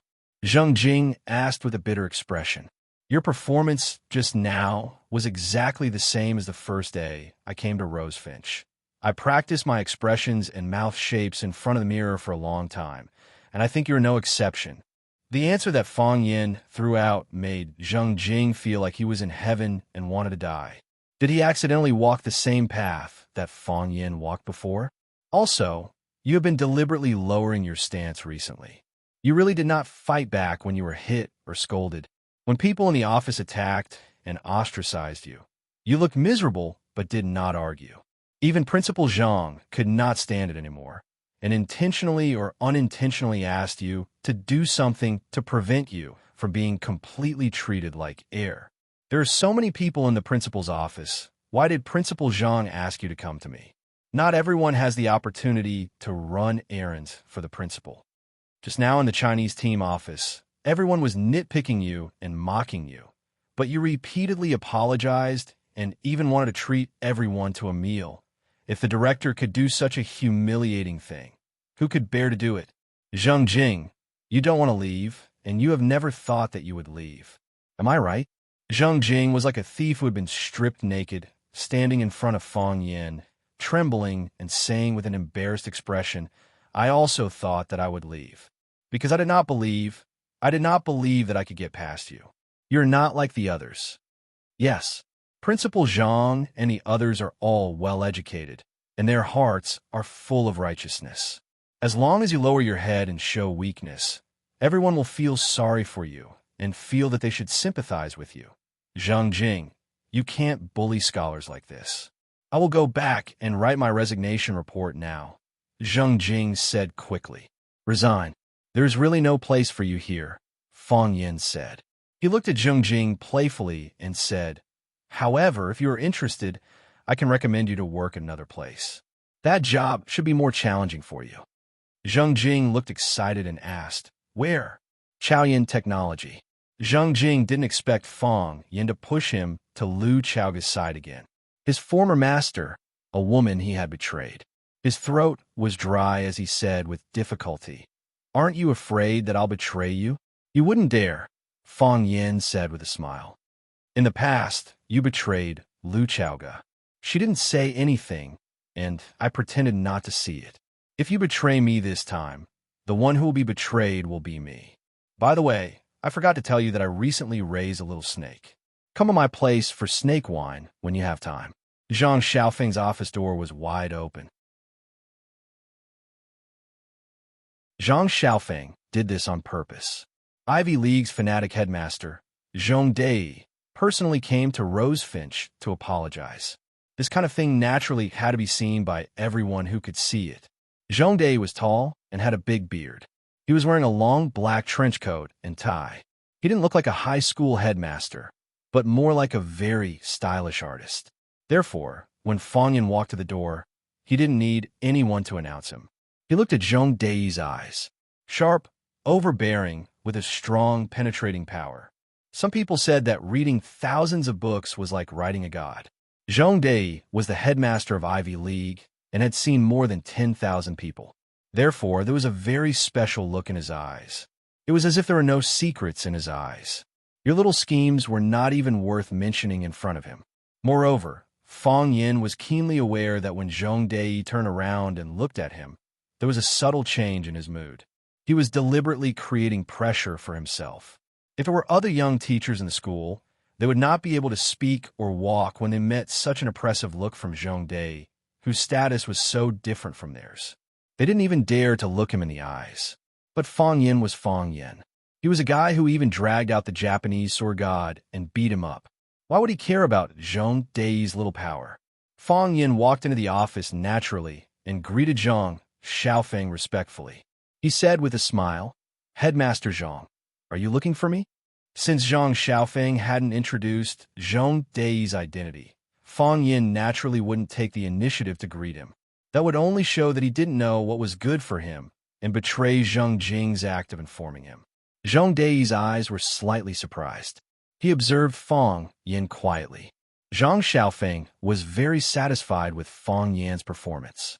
He said with a smile, "Fang Yin, come, let me introduce you to his senior, Headmaster Zhong Dei of Ivy League High School." Headmaster Zhong is a very busy person and is an important guest that we usually can't invite. Today, he specially came to our Rosefinch to see you. You have contributed greatly. Only then did Fang Yin turn to look at Zhong Dei. He took the initiative to extend his hand and said, "Hello, Headmaster Zhong. You're too polite. If there's anything, I'll go over immediately. How can I let Headmaster Zhong personally come over?" Zhong Dei grabbed Fang Yin's hand and shook it vigorously. His palm was big and thick, and his strength was ferocious. It felt like bones were breaking when he shook it. However, he once again kicked an iron plate. No matter how much strength he used, Fang Yin had a calm expression. It was as if the hand that Zhong Dei held didn't belong to him at all. Zhong Dei's expression became extremely strange. He laughed and said, "Good lad," as expected of famous star teacher in Huachin. "I've heard of your great name a long time ago.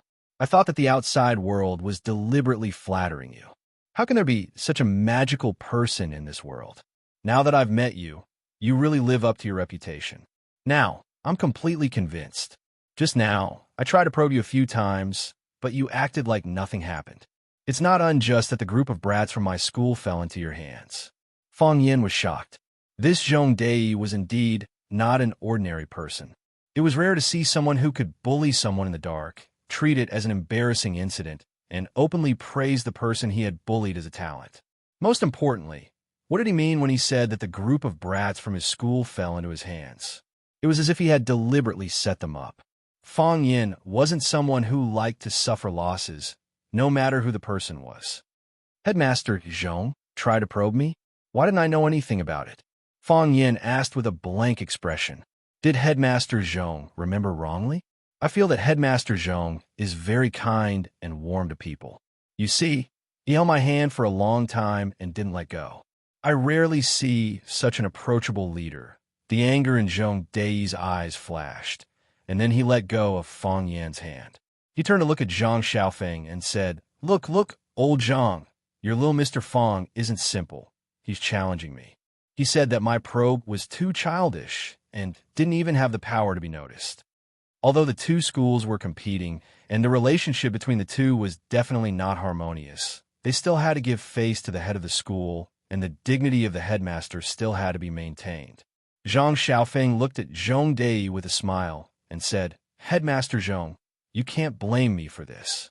Did you hear what Teacher Fang Yin said just now? He said that it's rare to see such an approachable leader like you. I've been dealing with him all day, and I've never seen him praise me like this. You're warm and friendly, and he didn't think twice when he spoke to you. This is a matter between the two of you. It's not my fault. Zhong Dei nodded and said, Well, your door's been open for a long time. My old face has also been seen hundreds of times. Should we close the door now and talk about business? Zhang Xiaofeng didn't admit or deny his intention to embarrass Zhong Dei, and said aloud, Zheng Jing, close the door. Zheng Jing nodded and quickly walked over to close the office door, and then left. Zhang Xiaofeng looked at Zhong Dei and asked with a smile, Headmaster Zhong, what is the business you want to talk about? Zhong Dei looked at Fang Yin with a burning gaze and said, What conditions do you want to drop the charges against our school students? I don't understand what Headmaster Zhong means. Fang Yin said. Zhong Dei's expression was slightly angry and said, Young people occasionally pretend to be crazy to adjust the atmosphere and make people laugh, but if they continue to be silly, it will be disappointing. I really don't understand what Headmaster Zhou means. Fang Yin said again. You don't understand? Standing behind Zhong Dei, Fang Jianhong, the dean of the Ivy League school, who was completely out of the limelight and whom Fang Yin had met once before, jumped out with a face full of anger and said, "A student from your class injured a student from our school, and even now our student is lying on hospital bed. You dare to say that you don't know what happened?" Fang Yin looked at Fang Jianhong with a smile and said, "When did I say that I don't know what happened? I said that I don't understand what Headmaster Zhou means. Director Fang, language is the foundation of communication. You should put some effort into it." "You're going too far." Fang Jianhong really wanted to rush up and grab Fang Yin a few times. Even a bite would do. Zhong Dei merely swept a glance over, and Fang Jianhong immediately retreated to the corner, ceasing his banners and ceasing his drums. Zhong Dei looked at Fang Yin and said, "If you don't understand, I can explain it to you. What I mean is that a student from your class beat up a student from our school, and now the one who is injured and hospitalized is our student. We suffered a loss, and we can bear the medical expenses ourselves. Shouldn't you be lenient when possible? If you continue to tangle like this, it will seriously affect the relationship between our two schools, won't it?" Fang Yin looked at Zhang Xiaofeng and asked, "Headmaster Zhang, Headmaster Zhong didn't come to apologize?" This question was really difficult for Zhang Xiaofeng to answer. "If that's the case, then I'll go back first," Fang Yin said. "I have 2 classes this morning, and the students are still waiting in the classroom." With that, Fang Yin turned and walked toward the door. Zhong Dei was stunned for a few seconds, then pointed at Fang Yin's back and laughed, saying, "People in the circle call me Headmaster Kuang too, but I didn't expect to see a Kuangta teacher who is even more arrogant than me. Interesting. Really interesting."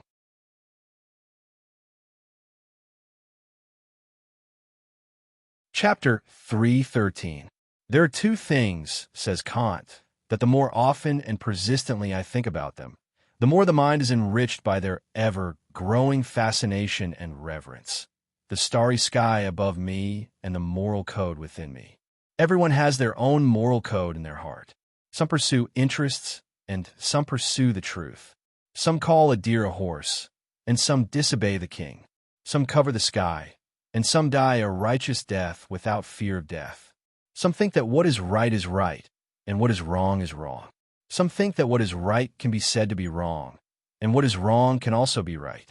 In the eyes of outsiders, Fang Huahua has no moral integrity most of the time.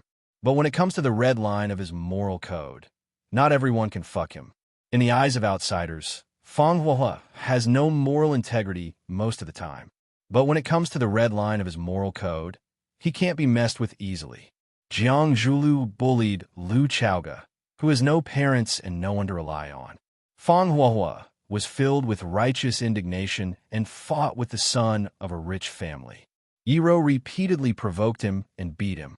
He clenched his teeth and secretly wrote down all the atrocities Yiro had done to him in his diary.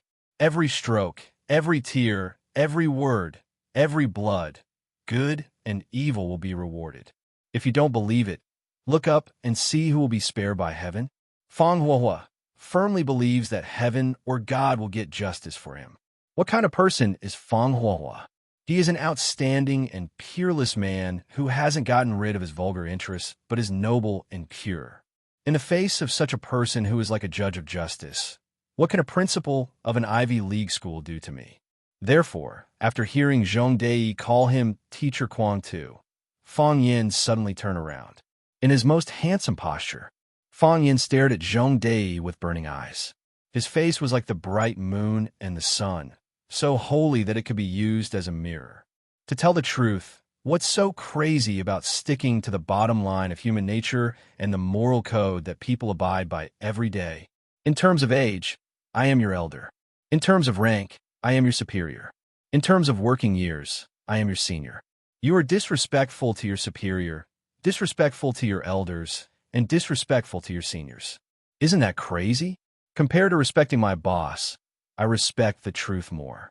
The students of the Ivy League school had repeatedly provoked the students of my class, insulted them, and attacked them. The most tragic thing was that they still hadn't won. Shouldn't such students be punished? Shouldn't such a truth be known by everyone? Just now, Principal Zhong said that it was not unjust for your students to be defeated by me. I beg to differ. If they study hard and make progress every day, don't fight, don't scold people, don't spit on the ground, and even help old grannies cross the road when they have nothing to do, I will only praise them and call on my students to learn from them. How could I possibly have a conflict with them? They were the ones who made the mistake first, and I was the one who blamed them later. They jumped into the ditch in front of me, and all I had to do was pour a shovelful of dirt over their heads. I respect my elders, but that depends on what kind of elders they are. For example, our school's principal Zhang Xiaofeng is erudite and knowledgeable.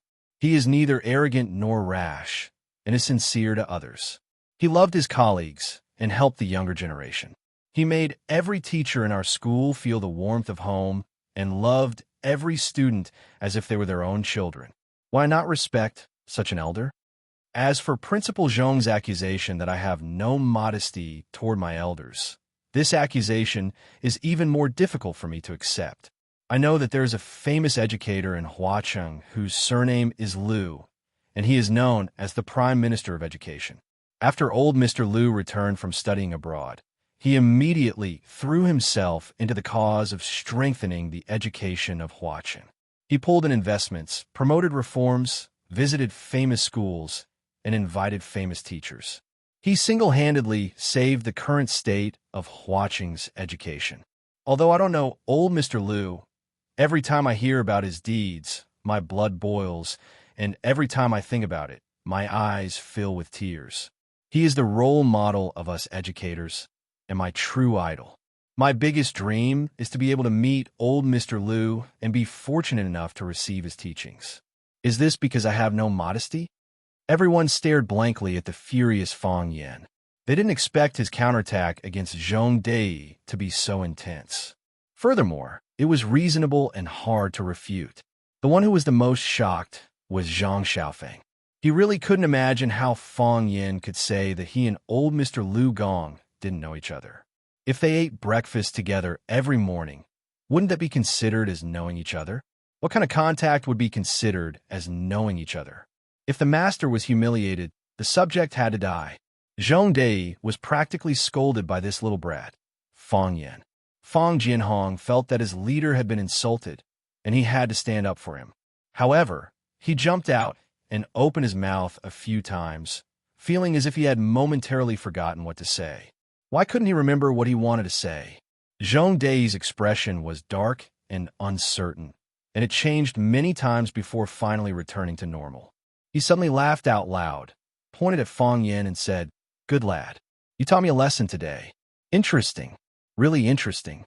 Looks like I have to say sorry today." Fang Yan looked at Zhong Dei and said, "I don't care if Principal Zhong says sorry or not, because it's not important to me." "Then what's important to you?" "I care more about whether Principal Zhong is sincerely apologizing, and whether he truly feels that his school's students have made a mistake." The muscles on Zhong Dei's face twitched. This brat really cared about a lot of things. However, for Zhong Dei to have the status he had today, he naturally had his outstanding points. With a deeply moved expression, he looked at Zhang Xiaofeng with a serious expression and said sincerely, "Principal Zhang, I apologize to your school on behalf of the Ivy League students. It's our fault for not disciplining them properly and causing you trouble." Zhong Dei apologized to Rose Finch on behalf of the Ivy League and expressed his attitude. Zhang Xiaofeng could no longer pretend to be a mute bodhisattva in the middle. If he did that, it would be tantamount to completely falling out with the Ivy League. He hurriedly stood up and pulled Zhong Dei's hand. "Old Zhong, how many years have we been old buddies? Is there a need to be so serious about the matter of a few children?" Little Mr. Fang said it well. "What's right is right, and what's wrong is wrong. If the children do something wrong, we can't blindly indulge them. When I was young, my mother taught me that if I steal a needle when I'm young, I'll steal a cow when I grow up. If the children make mistakes, We have to work hard to help them correct their mistakes. If we blindly help them hide, what's the use of us teachers? What Principal Zhong said is extremely right. Imparting knowledge is only one of the reasons. The most important thing is to help the students establish a correct outlook on life and values. Principal Zhang Xiaofeng echoed. Zhong Dei looked at Fang Yin and said, "Little Mr. Fang, we will definitely deal with those students who made mistakes seriously. At that time, we will send you a copy of the handling opinions." Fang Yin hurriedly waved his hand and said, "Principal Zhong, I believe you. Since you said so, I believe that you will definitely deal with it impartially. However, there's one thing that I still need little Mr. Fang to be magnanimous about." Zhong Dei said with a smile. "This matter has been brought to the Education Department. The Education Department has a lot of opinions about the Ivy League. You see, why don't we go together to explain to the Education Department? Let's say that this is just a small conflict between a few students." "No problem." Fang Yin nodded. "We are willing to cooperate with Principal Zhong's work." Fang Yin was willing to accept the Ivy League's request for peace, but he made it very clear that they agreed to do this because of Principal Zhong's face. "Principal Zhong, you will owe the Rosefinch High School a big favor." Zhong Dei looked at Fang Yin with admiration and said, "It's easy to get 1,000 troops, but it's hard to find a good general. Little Mr. Fang is talented. Are you interested in working at our Ivy League? I'm not bragging to you, but in terms of teachers and reputation in the industry, our Ivy League High School is much better than Rosefinch High School. As long as little Mr. Fang agrees, you can lead any class you want. By the way, I still lack an assistant. If you're interested in developing in the field of administration, I'm also happy to see it. What do you think?" Zhang Xiaofeng was furious. He pointed at Zhong Dei and scolded, "Old Zhong, just now you lowered your head and begged for help. Now that the matter is settled, you start to belittle me, Rosefinch, and poach our students?" Zhong Dei laughed and said, "Treasures belong to the virtuous. Look at my name, there's a D in it. Who else will he follow if not me?" Zhang Xiaofeng sneered and said, "Old Zhong, I'm afraid you've miscalculated this time." "What do you mean?" "Old Zhong, you've personally asked. I'm afraid any teacher in our school will be tempted to follow you, except for me. But he won't. No matter what you offer, he won't leave." Zhong Dei looked at Fang Yin with a puzzled look and asked, "You sign a long-term contract with them?" "No." "Is the penalty a lot?" "Not really." "Then why?" Zhong Dei was even more puzzled.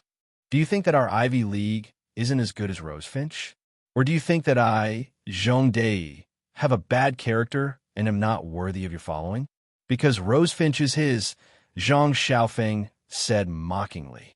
Zhong Dei looked at Fang Yin in shock and said, "Wasn't Rosefinch bought by Lu Chaoga?" Soon, he had a look of realization on his face. He patted Fang Yin's shoulder and said, "Great, great. A talented man and a beautiful woman, a match made in heaven." Fang Yin couldn't help but smile bitterly.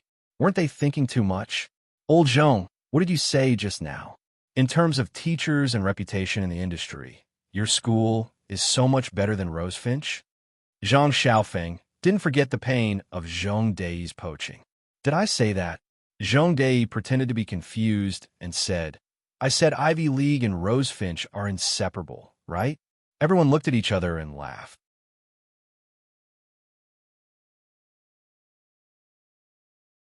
Chapter 314. When Fang Yin sent Zhong Dei and Fang Jianhong out, after Fang Yin and Zhong Dei finished exchanging greetings, Fang Jianhong walked up to Fang Yin with an awkward expression and said, "Mr. Fang, my tone was too harsh that day, and my words were inappropriate. I hope you don't take it to heart." When they first met at the hospital, Fang Jianhong saw that Rosefinch High School had only sent a young teacher to deal with the problem. So he was angry and felt that he had been belittled and insulted. He even threatened to have their head of teaching come over, saying that Fang Yan's rank was too low to negotiate with him. He had just heard Principal Zhang Xiaofeng reveal that Fang Yan was actually the big boss behind Rosefinch High School. Putting this explosive news together with what he had said to Fang Yan last time, he felt ashamed. Fang Yan was a board member of a famous school, and his position as a head of teaching was really nothing in his eyes, right? If he wanted to, he could change a head of teaching at any time. If he had any bad habits, he could even change heads of teaching every day. Even Principal Zhang Xiaofeng loved him, and Principal Zhong Dei was his friend. What he said was really a slap in the face. Fang Yin naturally understood the reason for Fang Jianhong's apology and said with a smile, "Your Principal Zhong has already apologized, so you don't need to apologize anymore. Your rank is not high enough. Director Fang, let bygones be bygones. In the future, let's look at the situation first before looking at the person, okay? Mr. Fang is right. I will definitely learn from this lesson and look at the situation first before looking at the person in the future." "Thank you, Mr. Fang, for your understanding," Fang Jianhong said gratefully. Zhong Dei didn't ask about the reason for the conflict between Fang Yin and Fang Jianhong, because that would only make Fang Jianhong look like a naked clown.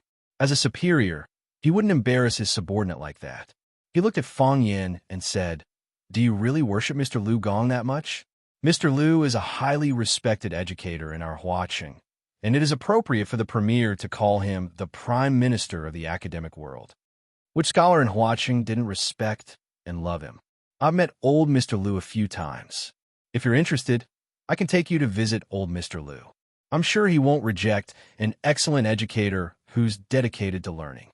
Fang Yin sincerely expressed his gratitude and said, "Thank you, Headmaster Zhong, but what?" Zhong Dei asked. He looked at Fang Yin with bright eyes and said, "Are you worried that you'll be too nervous to see your idol? I don't think you're that kind of person." "I'm not nervous seeing my idol. I was a little nervous when I saw Grandfather." "Grandfather?" Zhong Dei and Fang Jianhong looked at Fang Yin in confusion. Fang Yin knew that if he continued to hide it, he would be deliberately deceiving her. He said embarrassedly, "Liu Gong is my grandfather. He has a bad temper." As Zhong Dei and Fang Jianhong fled in the car, the Audi they were driving nearly crashed into the tree trunks and protective belts by the roadside several times. Fang Yin sighed softly. It must have been difficult for them to calm down for a long time, right? When Fang Yin returned to Zhang Xiaofeng's office, the old man had made tea again. He pointed to the seat opposite him and said, "Come, sit down and have a cup of tea with me. Other people can't wait to come to my office every day, but you can't see me for many years." "Why? Are you afraid that people will gossip?" Fang Yin said with a smile. "I'm afraid that I'll cause trouble for the headmaster. If I come here every day and you make tea for me every day, won't you be annoyed? Then can't you make tea for me? I want to make a cup of good tea every day to flatter the headmaster. But the problem is that the tea I can't make won't taste as good as the headmaster's." Zhang Xiaofeng laughed heartily and said, "This sentence is the best flattery." The two laughed for a while. Zhang Xiaofeng looked at Fang Yin and asked, "What do you think of Zhong Dei?" "He's brave, smart, and decisive," Fang Yin praised. "Yes. The reason why Ivy League High can stay green is because of his old vine," Zhang Xiaofeng said with emotion. "Rosefinch has been suppressed by Ivy League for so many years, it's really not acceptable." Fang Yin looked at Zhang Xiaofeng with a puzzled expression and said, "Headmaster, what do you mean?" Zhang Xiaofeng smiled and said, "Fang Yin, you're the most perceptive young man I've ever seen. Sometimes I'm really curious. How does your brain work? Your heart should have 9 times 9 and 81 bends, right?" "Headmaster, you're scolding me," Fang Yin said with a smile.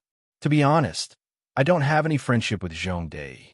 He's a proud and arrogant person, and very few people are worthy of his attention. He took the initiative to invite you to be his assistant, which proves that he really treats you differently. Headmaster, you're not trying to force me to jump ship, are you? I'm telling you, I'm born under Rosefinch, and I'll die under Rosefinch's dead. I will never do something like job hopping." Fang Yin hurriedly swore. Zhong Dei, that schemer, would Headmaster Zhang be suspicious of him after he tried to poach him in front of him? "What are you thinking about?" Zhang Xiaofeng laughed. "What I mean is, we can poach Headmaster Zhong Dei to Rosefinch. You're half a member of Rosefinch's family, and he's very fond of you. If you come forward and do this, I'm sure he won't reject. That won't do. I still think Headmaster Zhang is more suitable to be Rosefinch's headmaster," Fang Yin said. "You flatterer." Zhang Xiaofeng scolded Fang Yin, but his face was full of smiles. Back when Headmaster Chaoga was still at school, he had a fierce fight with Mr. Zheng's people, and I stayed between the two sides without saying a word. On one hand, I wanted to maintain my superior position, and on the other hand, I'm getting old and I'll be retiring in a year. Why should I piss someone off now? Wouldn't it be better to leave a way out for myself and my children? Headmaster Zhang is wise. I'd do the same if I were him, Fang Yin said in a comforting voice. But things are different now. Mr. Zhang sold the school to Chaoga, and Chaoga has gone out to start her own business. I thought that after I retired, I'd let Chaoga be the headmaster. She's capable, driven, and innovative. The students are lucky to have someone like her as their headmaster.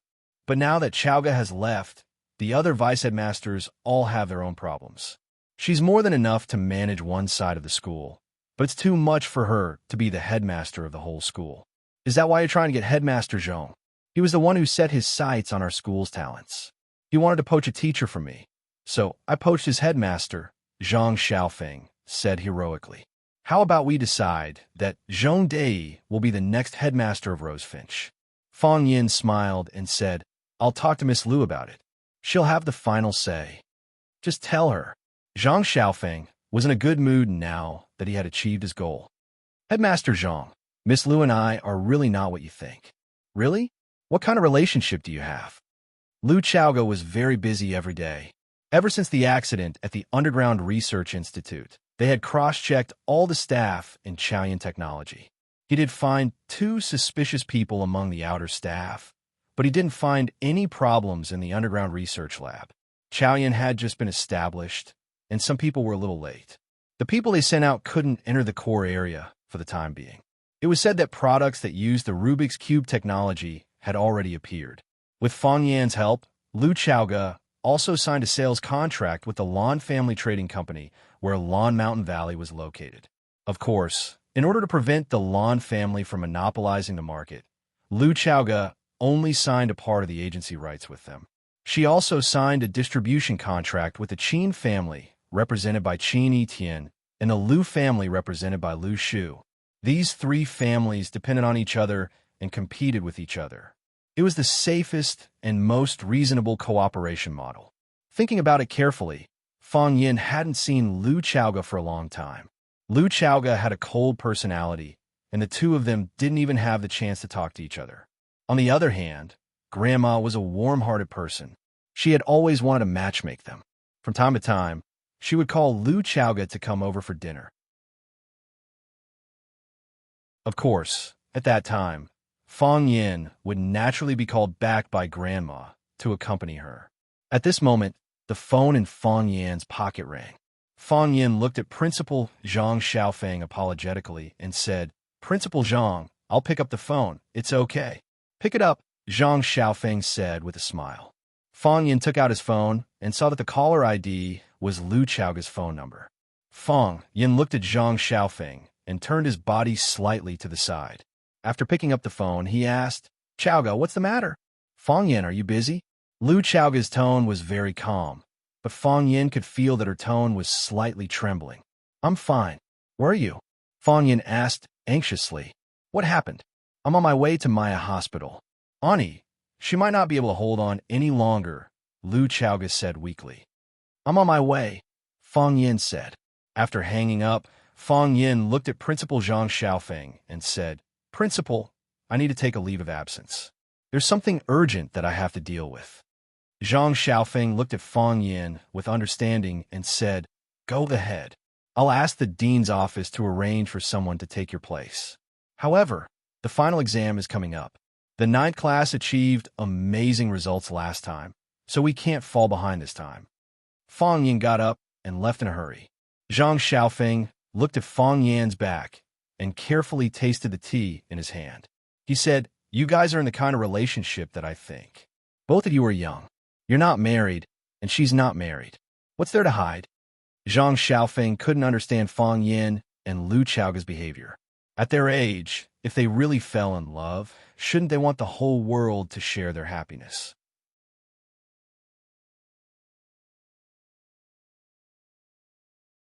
Chapter 315. Mayan Hospital was a private hospital owned by the nobility. It belonged to an international pharmaceutical group and was not open to ordinary people. When Fong Yin arrived at Mayan Hospital, he was even stopped by the security guard at the door. In the eyes of the security guard, it was rare to see people who came here by taxi. There were enough parking lots in the hospital. Generally, rich people drove their own cars and did not need to worry about parking. Fong Yin repeatedly explained that he was here to visit the patient, but the security guard refused to let him pass and asked Fong Yin to call the hospital for confirmation. The security guard was professional, and it was impossible for Fong Yin to beat him up like in some novels because he looked down on him. When Fong Yin took out his mobile phone and was about to call Lu Chaoga for help, a white BMW sports car slowly approached. The window rolled down, and sitting in the driver's seat was a young woman wearing sunglasses. Her eyes could not be seen, and most of her oval face was covered.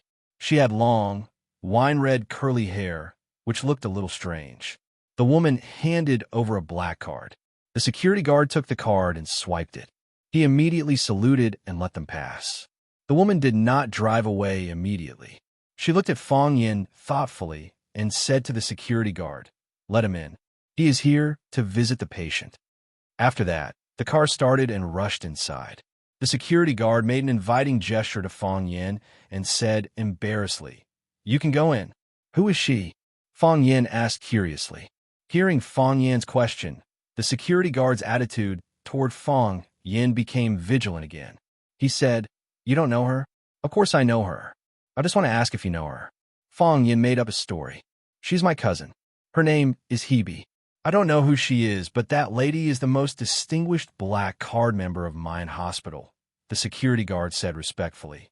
Fong Yin felt sour in his heart and said angrily, "What's so great about a VIP in the hospital?" After that, he strode over to the inpatient department of Mayan Hospital. Fong Yin saw Lu Chaoga in the ward and also saw his aunt lying on the bed. Little Aunt had an oxygen tube inserted into her nose. Her breathing was rapid and her heartbeat was weak. She seemed to be in a very bad condition. The doctor was busy injecting all kinds of expensive liquids into her body, and 2 nurses were recording her vital signs. Lu Chaoga stood at the entrance, her eyes sad like an injured lone goose. Fong Yin stood behind her. He wanted to say something to comfort her, but he couldn't say anything. Most of the time, the power of words was rather weak. Originally, I had already given up all hope. I thought that I no longer had any family in this world. The only thing I can inherit is hatred. Lu Chaoga took the initiative to speak. When Ani suddenly contacted me, I thought it was another scam, because for so many years, I had experienced too many scams.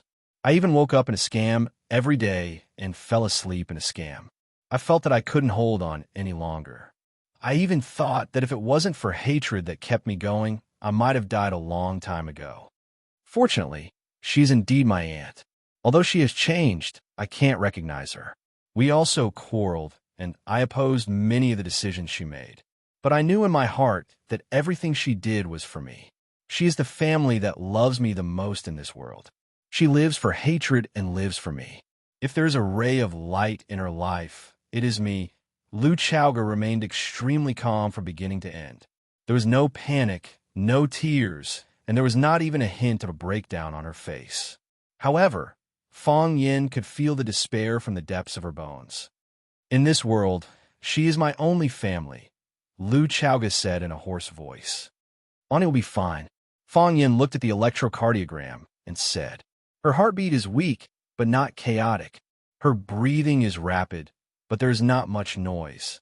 The doctor is trying to save her, and they're using very good medicine. There shouldn't be a problem." "I'm sorry to invite you here at this time," Lu Chaoga said, "but I'm really scared. I'm afraid that if Ani is really gone, I won't be able to hold on alone. I don't know who to find to help me share the burden. I just need to talk to her, but there is no one. All these years, I really haven't made a single friend. Not a single one. It's not your fault. If I were in your position, I'm afraid I would have depression a long time ago," Fong Yin said. Lu Chaoga lived in the Jiang family since she was a child. She was wary of the Jiang family and had a deep hatred in her heart. Even an outstanding adult would find it difficult to bear such a huge pressure. However, she managed to pull through. In such an environment, how could she still have the mood to make friends? She was afraid that she couldn't help but pour out her heart. She was even more afraid that the people she regarded as friends would betray her. If that happened, what awaited her would be a devastating blow. She knew too well what kind of people the Jiang father and son were. They were the most ferocious, carnivorous beasts in the world. Fang Yin reached out to hold Lu Chaoga's hand and said, "You don't need to apologize. Shouldn't a friend stand behind you at this time? I've already asked for leave and will stay here with you. I'll leave when Auntie is out of danger. I owe you too much. You've also paid me back a lot. I'm a billionaire now," Fang Yin deliberately teased, trying to divert Lu Chaoga's attention. The doctor injected the small bottle of medicine into the large bottle and watched it flow into the patient's body. Then, he took off his gloves and walked towards Lu Chaoga. The patient's condition is very critical. When he was sent here, he was already in shock. If we were a few minutes late, I'm afraid we wouldn't have been able to save him. The patient's body is so weak. Why not stay in the hospital for treatment? I'll think about it, Lu Chaoga said. The patient will wake up in a while. When she calms down, you could talk to her for a while. But try not to disturb her rest. Thank you, doctor. This is what I should do. The doctor smiled at Lu Chaoga and nodded at Fang Yin before walking out of the ward. Fang Yin looked at Lu Chaoga and said, "Auntie doesn't want to stay in the hospital. She doesn't want to. She doesn't even want to leave her study," Lu Chaoga said. Recently, her mental state has been getting worse. Ever since the willow tree injured her, her body still hasn't recovered. The anger in her heart has been released, Fang Yin said. She's been hating for decades and preparing for decades just to take down those murderers and take back what your father left for you. Now that you've retreated from Longtu Group and used the Rubik's Cube to establish Chaoyan technology, the tension in her heart has been loosened, so her mental state has collapsed. When her mental state collapses, her body's recovery will be slow. I've tried to persuade her many times. I hope she can stay in the hospital for treatment. But she said that she was a strange person, a savage who should have died a long time ago. She said that she didn't want to go to the hospital and embarrass herself. She wanted to die quietly in her own study, in a place where the sun didn't shine. Lu Xiaoga looked at his aunt, who was as thin as a stick, and said, "This time, I must convince her to stay in the hospital. Auntie has already set her heart. I'm afraid it won't be easy to persuade her," Fang Yin said. Lu Chaoga frowned and asked, "What do you have in mind? She lacks a target, or should I say, an enemy?" "Yes, she lacks an enemy," Fang Yin said. "We'll help her find an enemy." "Xiaoga," a faint voice came. Lu Chaoga quickly walked to the bed and held her aunt's hand. She leaned her face against her aunt's head and asked, "Auntie, you're awake?" "Take that thing off my mouth," she said softly. "Auntie, rest well." Lu Chaoga didn't dare to take off the oxygen mask. She was worried that her aunt wouldn't be able to breathe without oxygen. "Take it off," Auntie insisted. Lu Chaoga looked at the nurse next to her. The nurse thought about it and said, "Then take it off. She wants to talk to you." The nurse went up to help and took the oxygen mask off her aunt's nose. Auntie opened her eyes and looked at Lu Chaoga. When she saw Fang Yin standing behind Lu Chaoga, she smiled and said, "You're here. Good. Auntie, rest well. We'll talk when you're better," Fang Yin said with a smile. "If I don't say it now, I'm afraid I won't have the chance to in the future. Xiaoga is smart and tough. I trust her," Auntie said weakly. "The only thing I'm worried about is that she has a cold personality and doesn't know how to get along with others. If I'm no longer here, she'll be all alone in this world. I've experienced that before. It's too pitiful. Why would I?" Fang Yin said with a smile. "Headmistress Lu is very popular at school. Many students like her, and they've even given her a nickname, Goddess Headmistress. She's also the dream girl of all the male teachers. Why would anyone like her?" Little Aunt smiled and shook her head.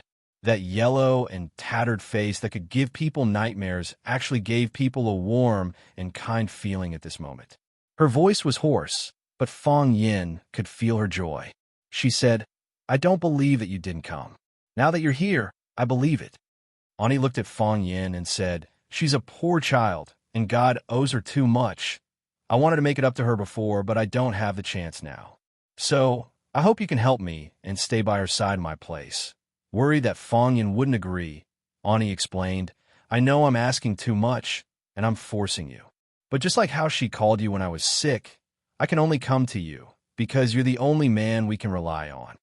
Auntie reached out to grab Fang Yan's hand and said anxiously, promise me. Before she could finish her sentence, the arm that she had raised fell down powerlessly. Auntie was gone. You're tuning in to the Romance Rendezvous YouTube channel. We're so grateful for your support, and don't forget to subscribe to join us on this incredible journey through captivating stories. Your generosity through donations truly makes a world of difference, as it's the primary source of revenue that allows me to expand and enhance this channel for you. Thank you from the bottom of my heart for being a part of this adventure.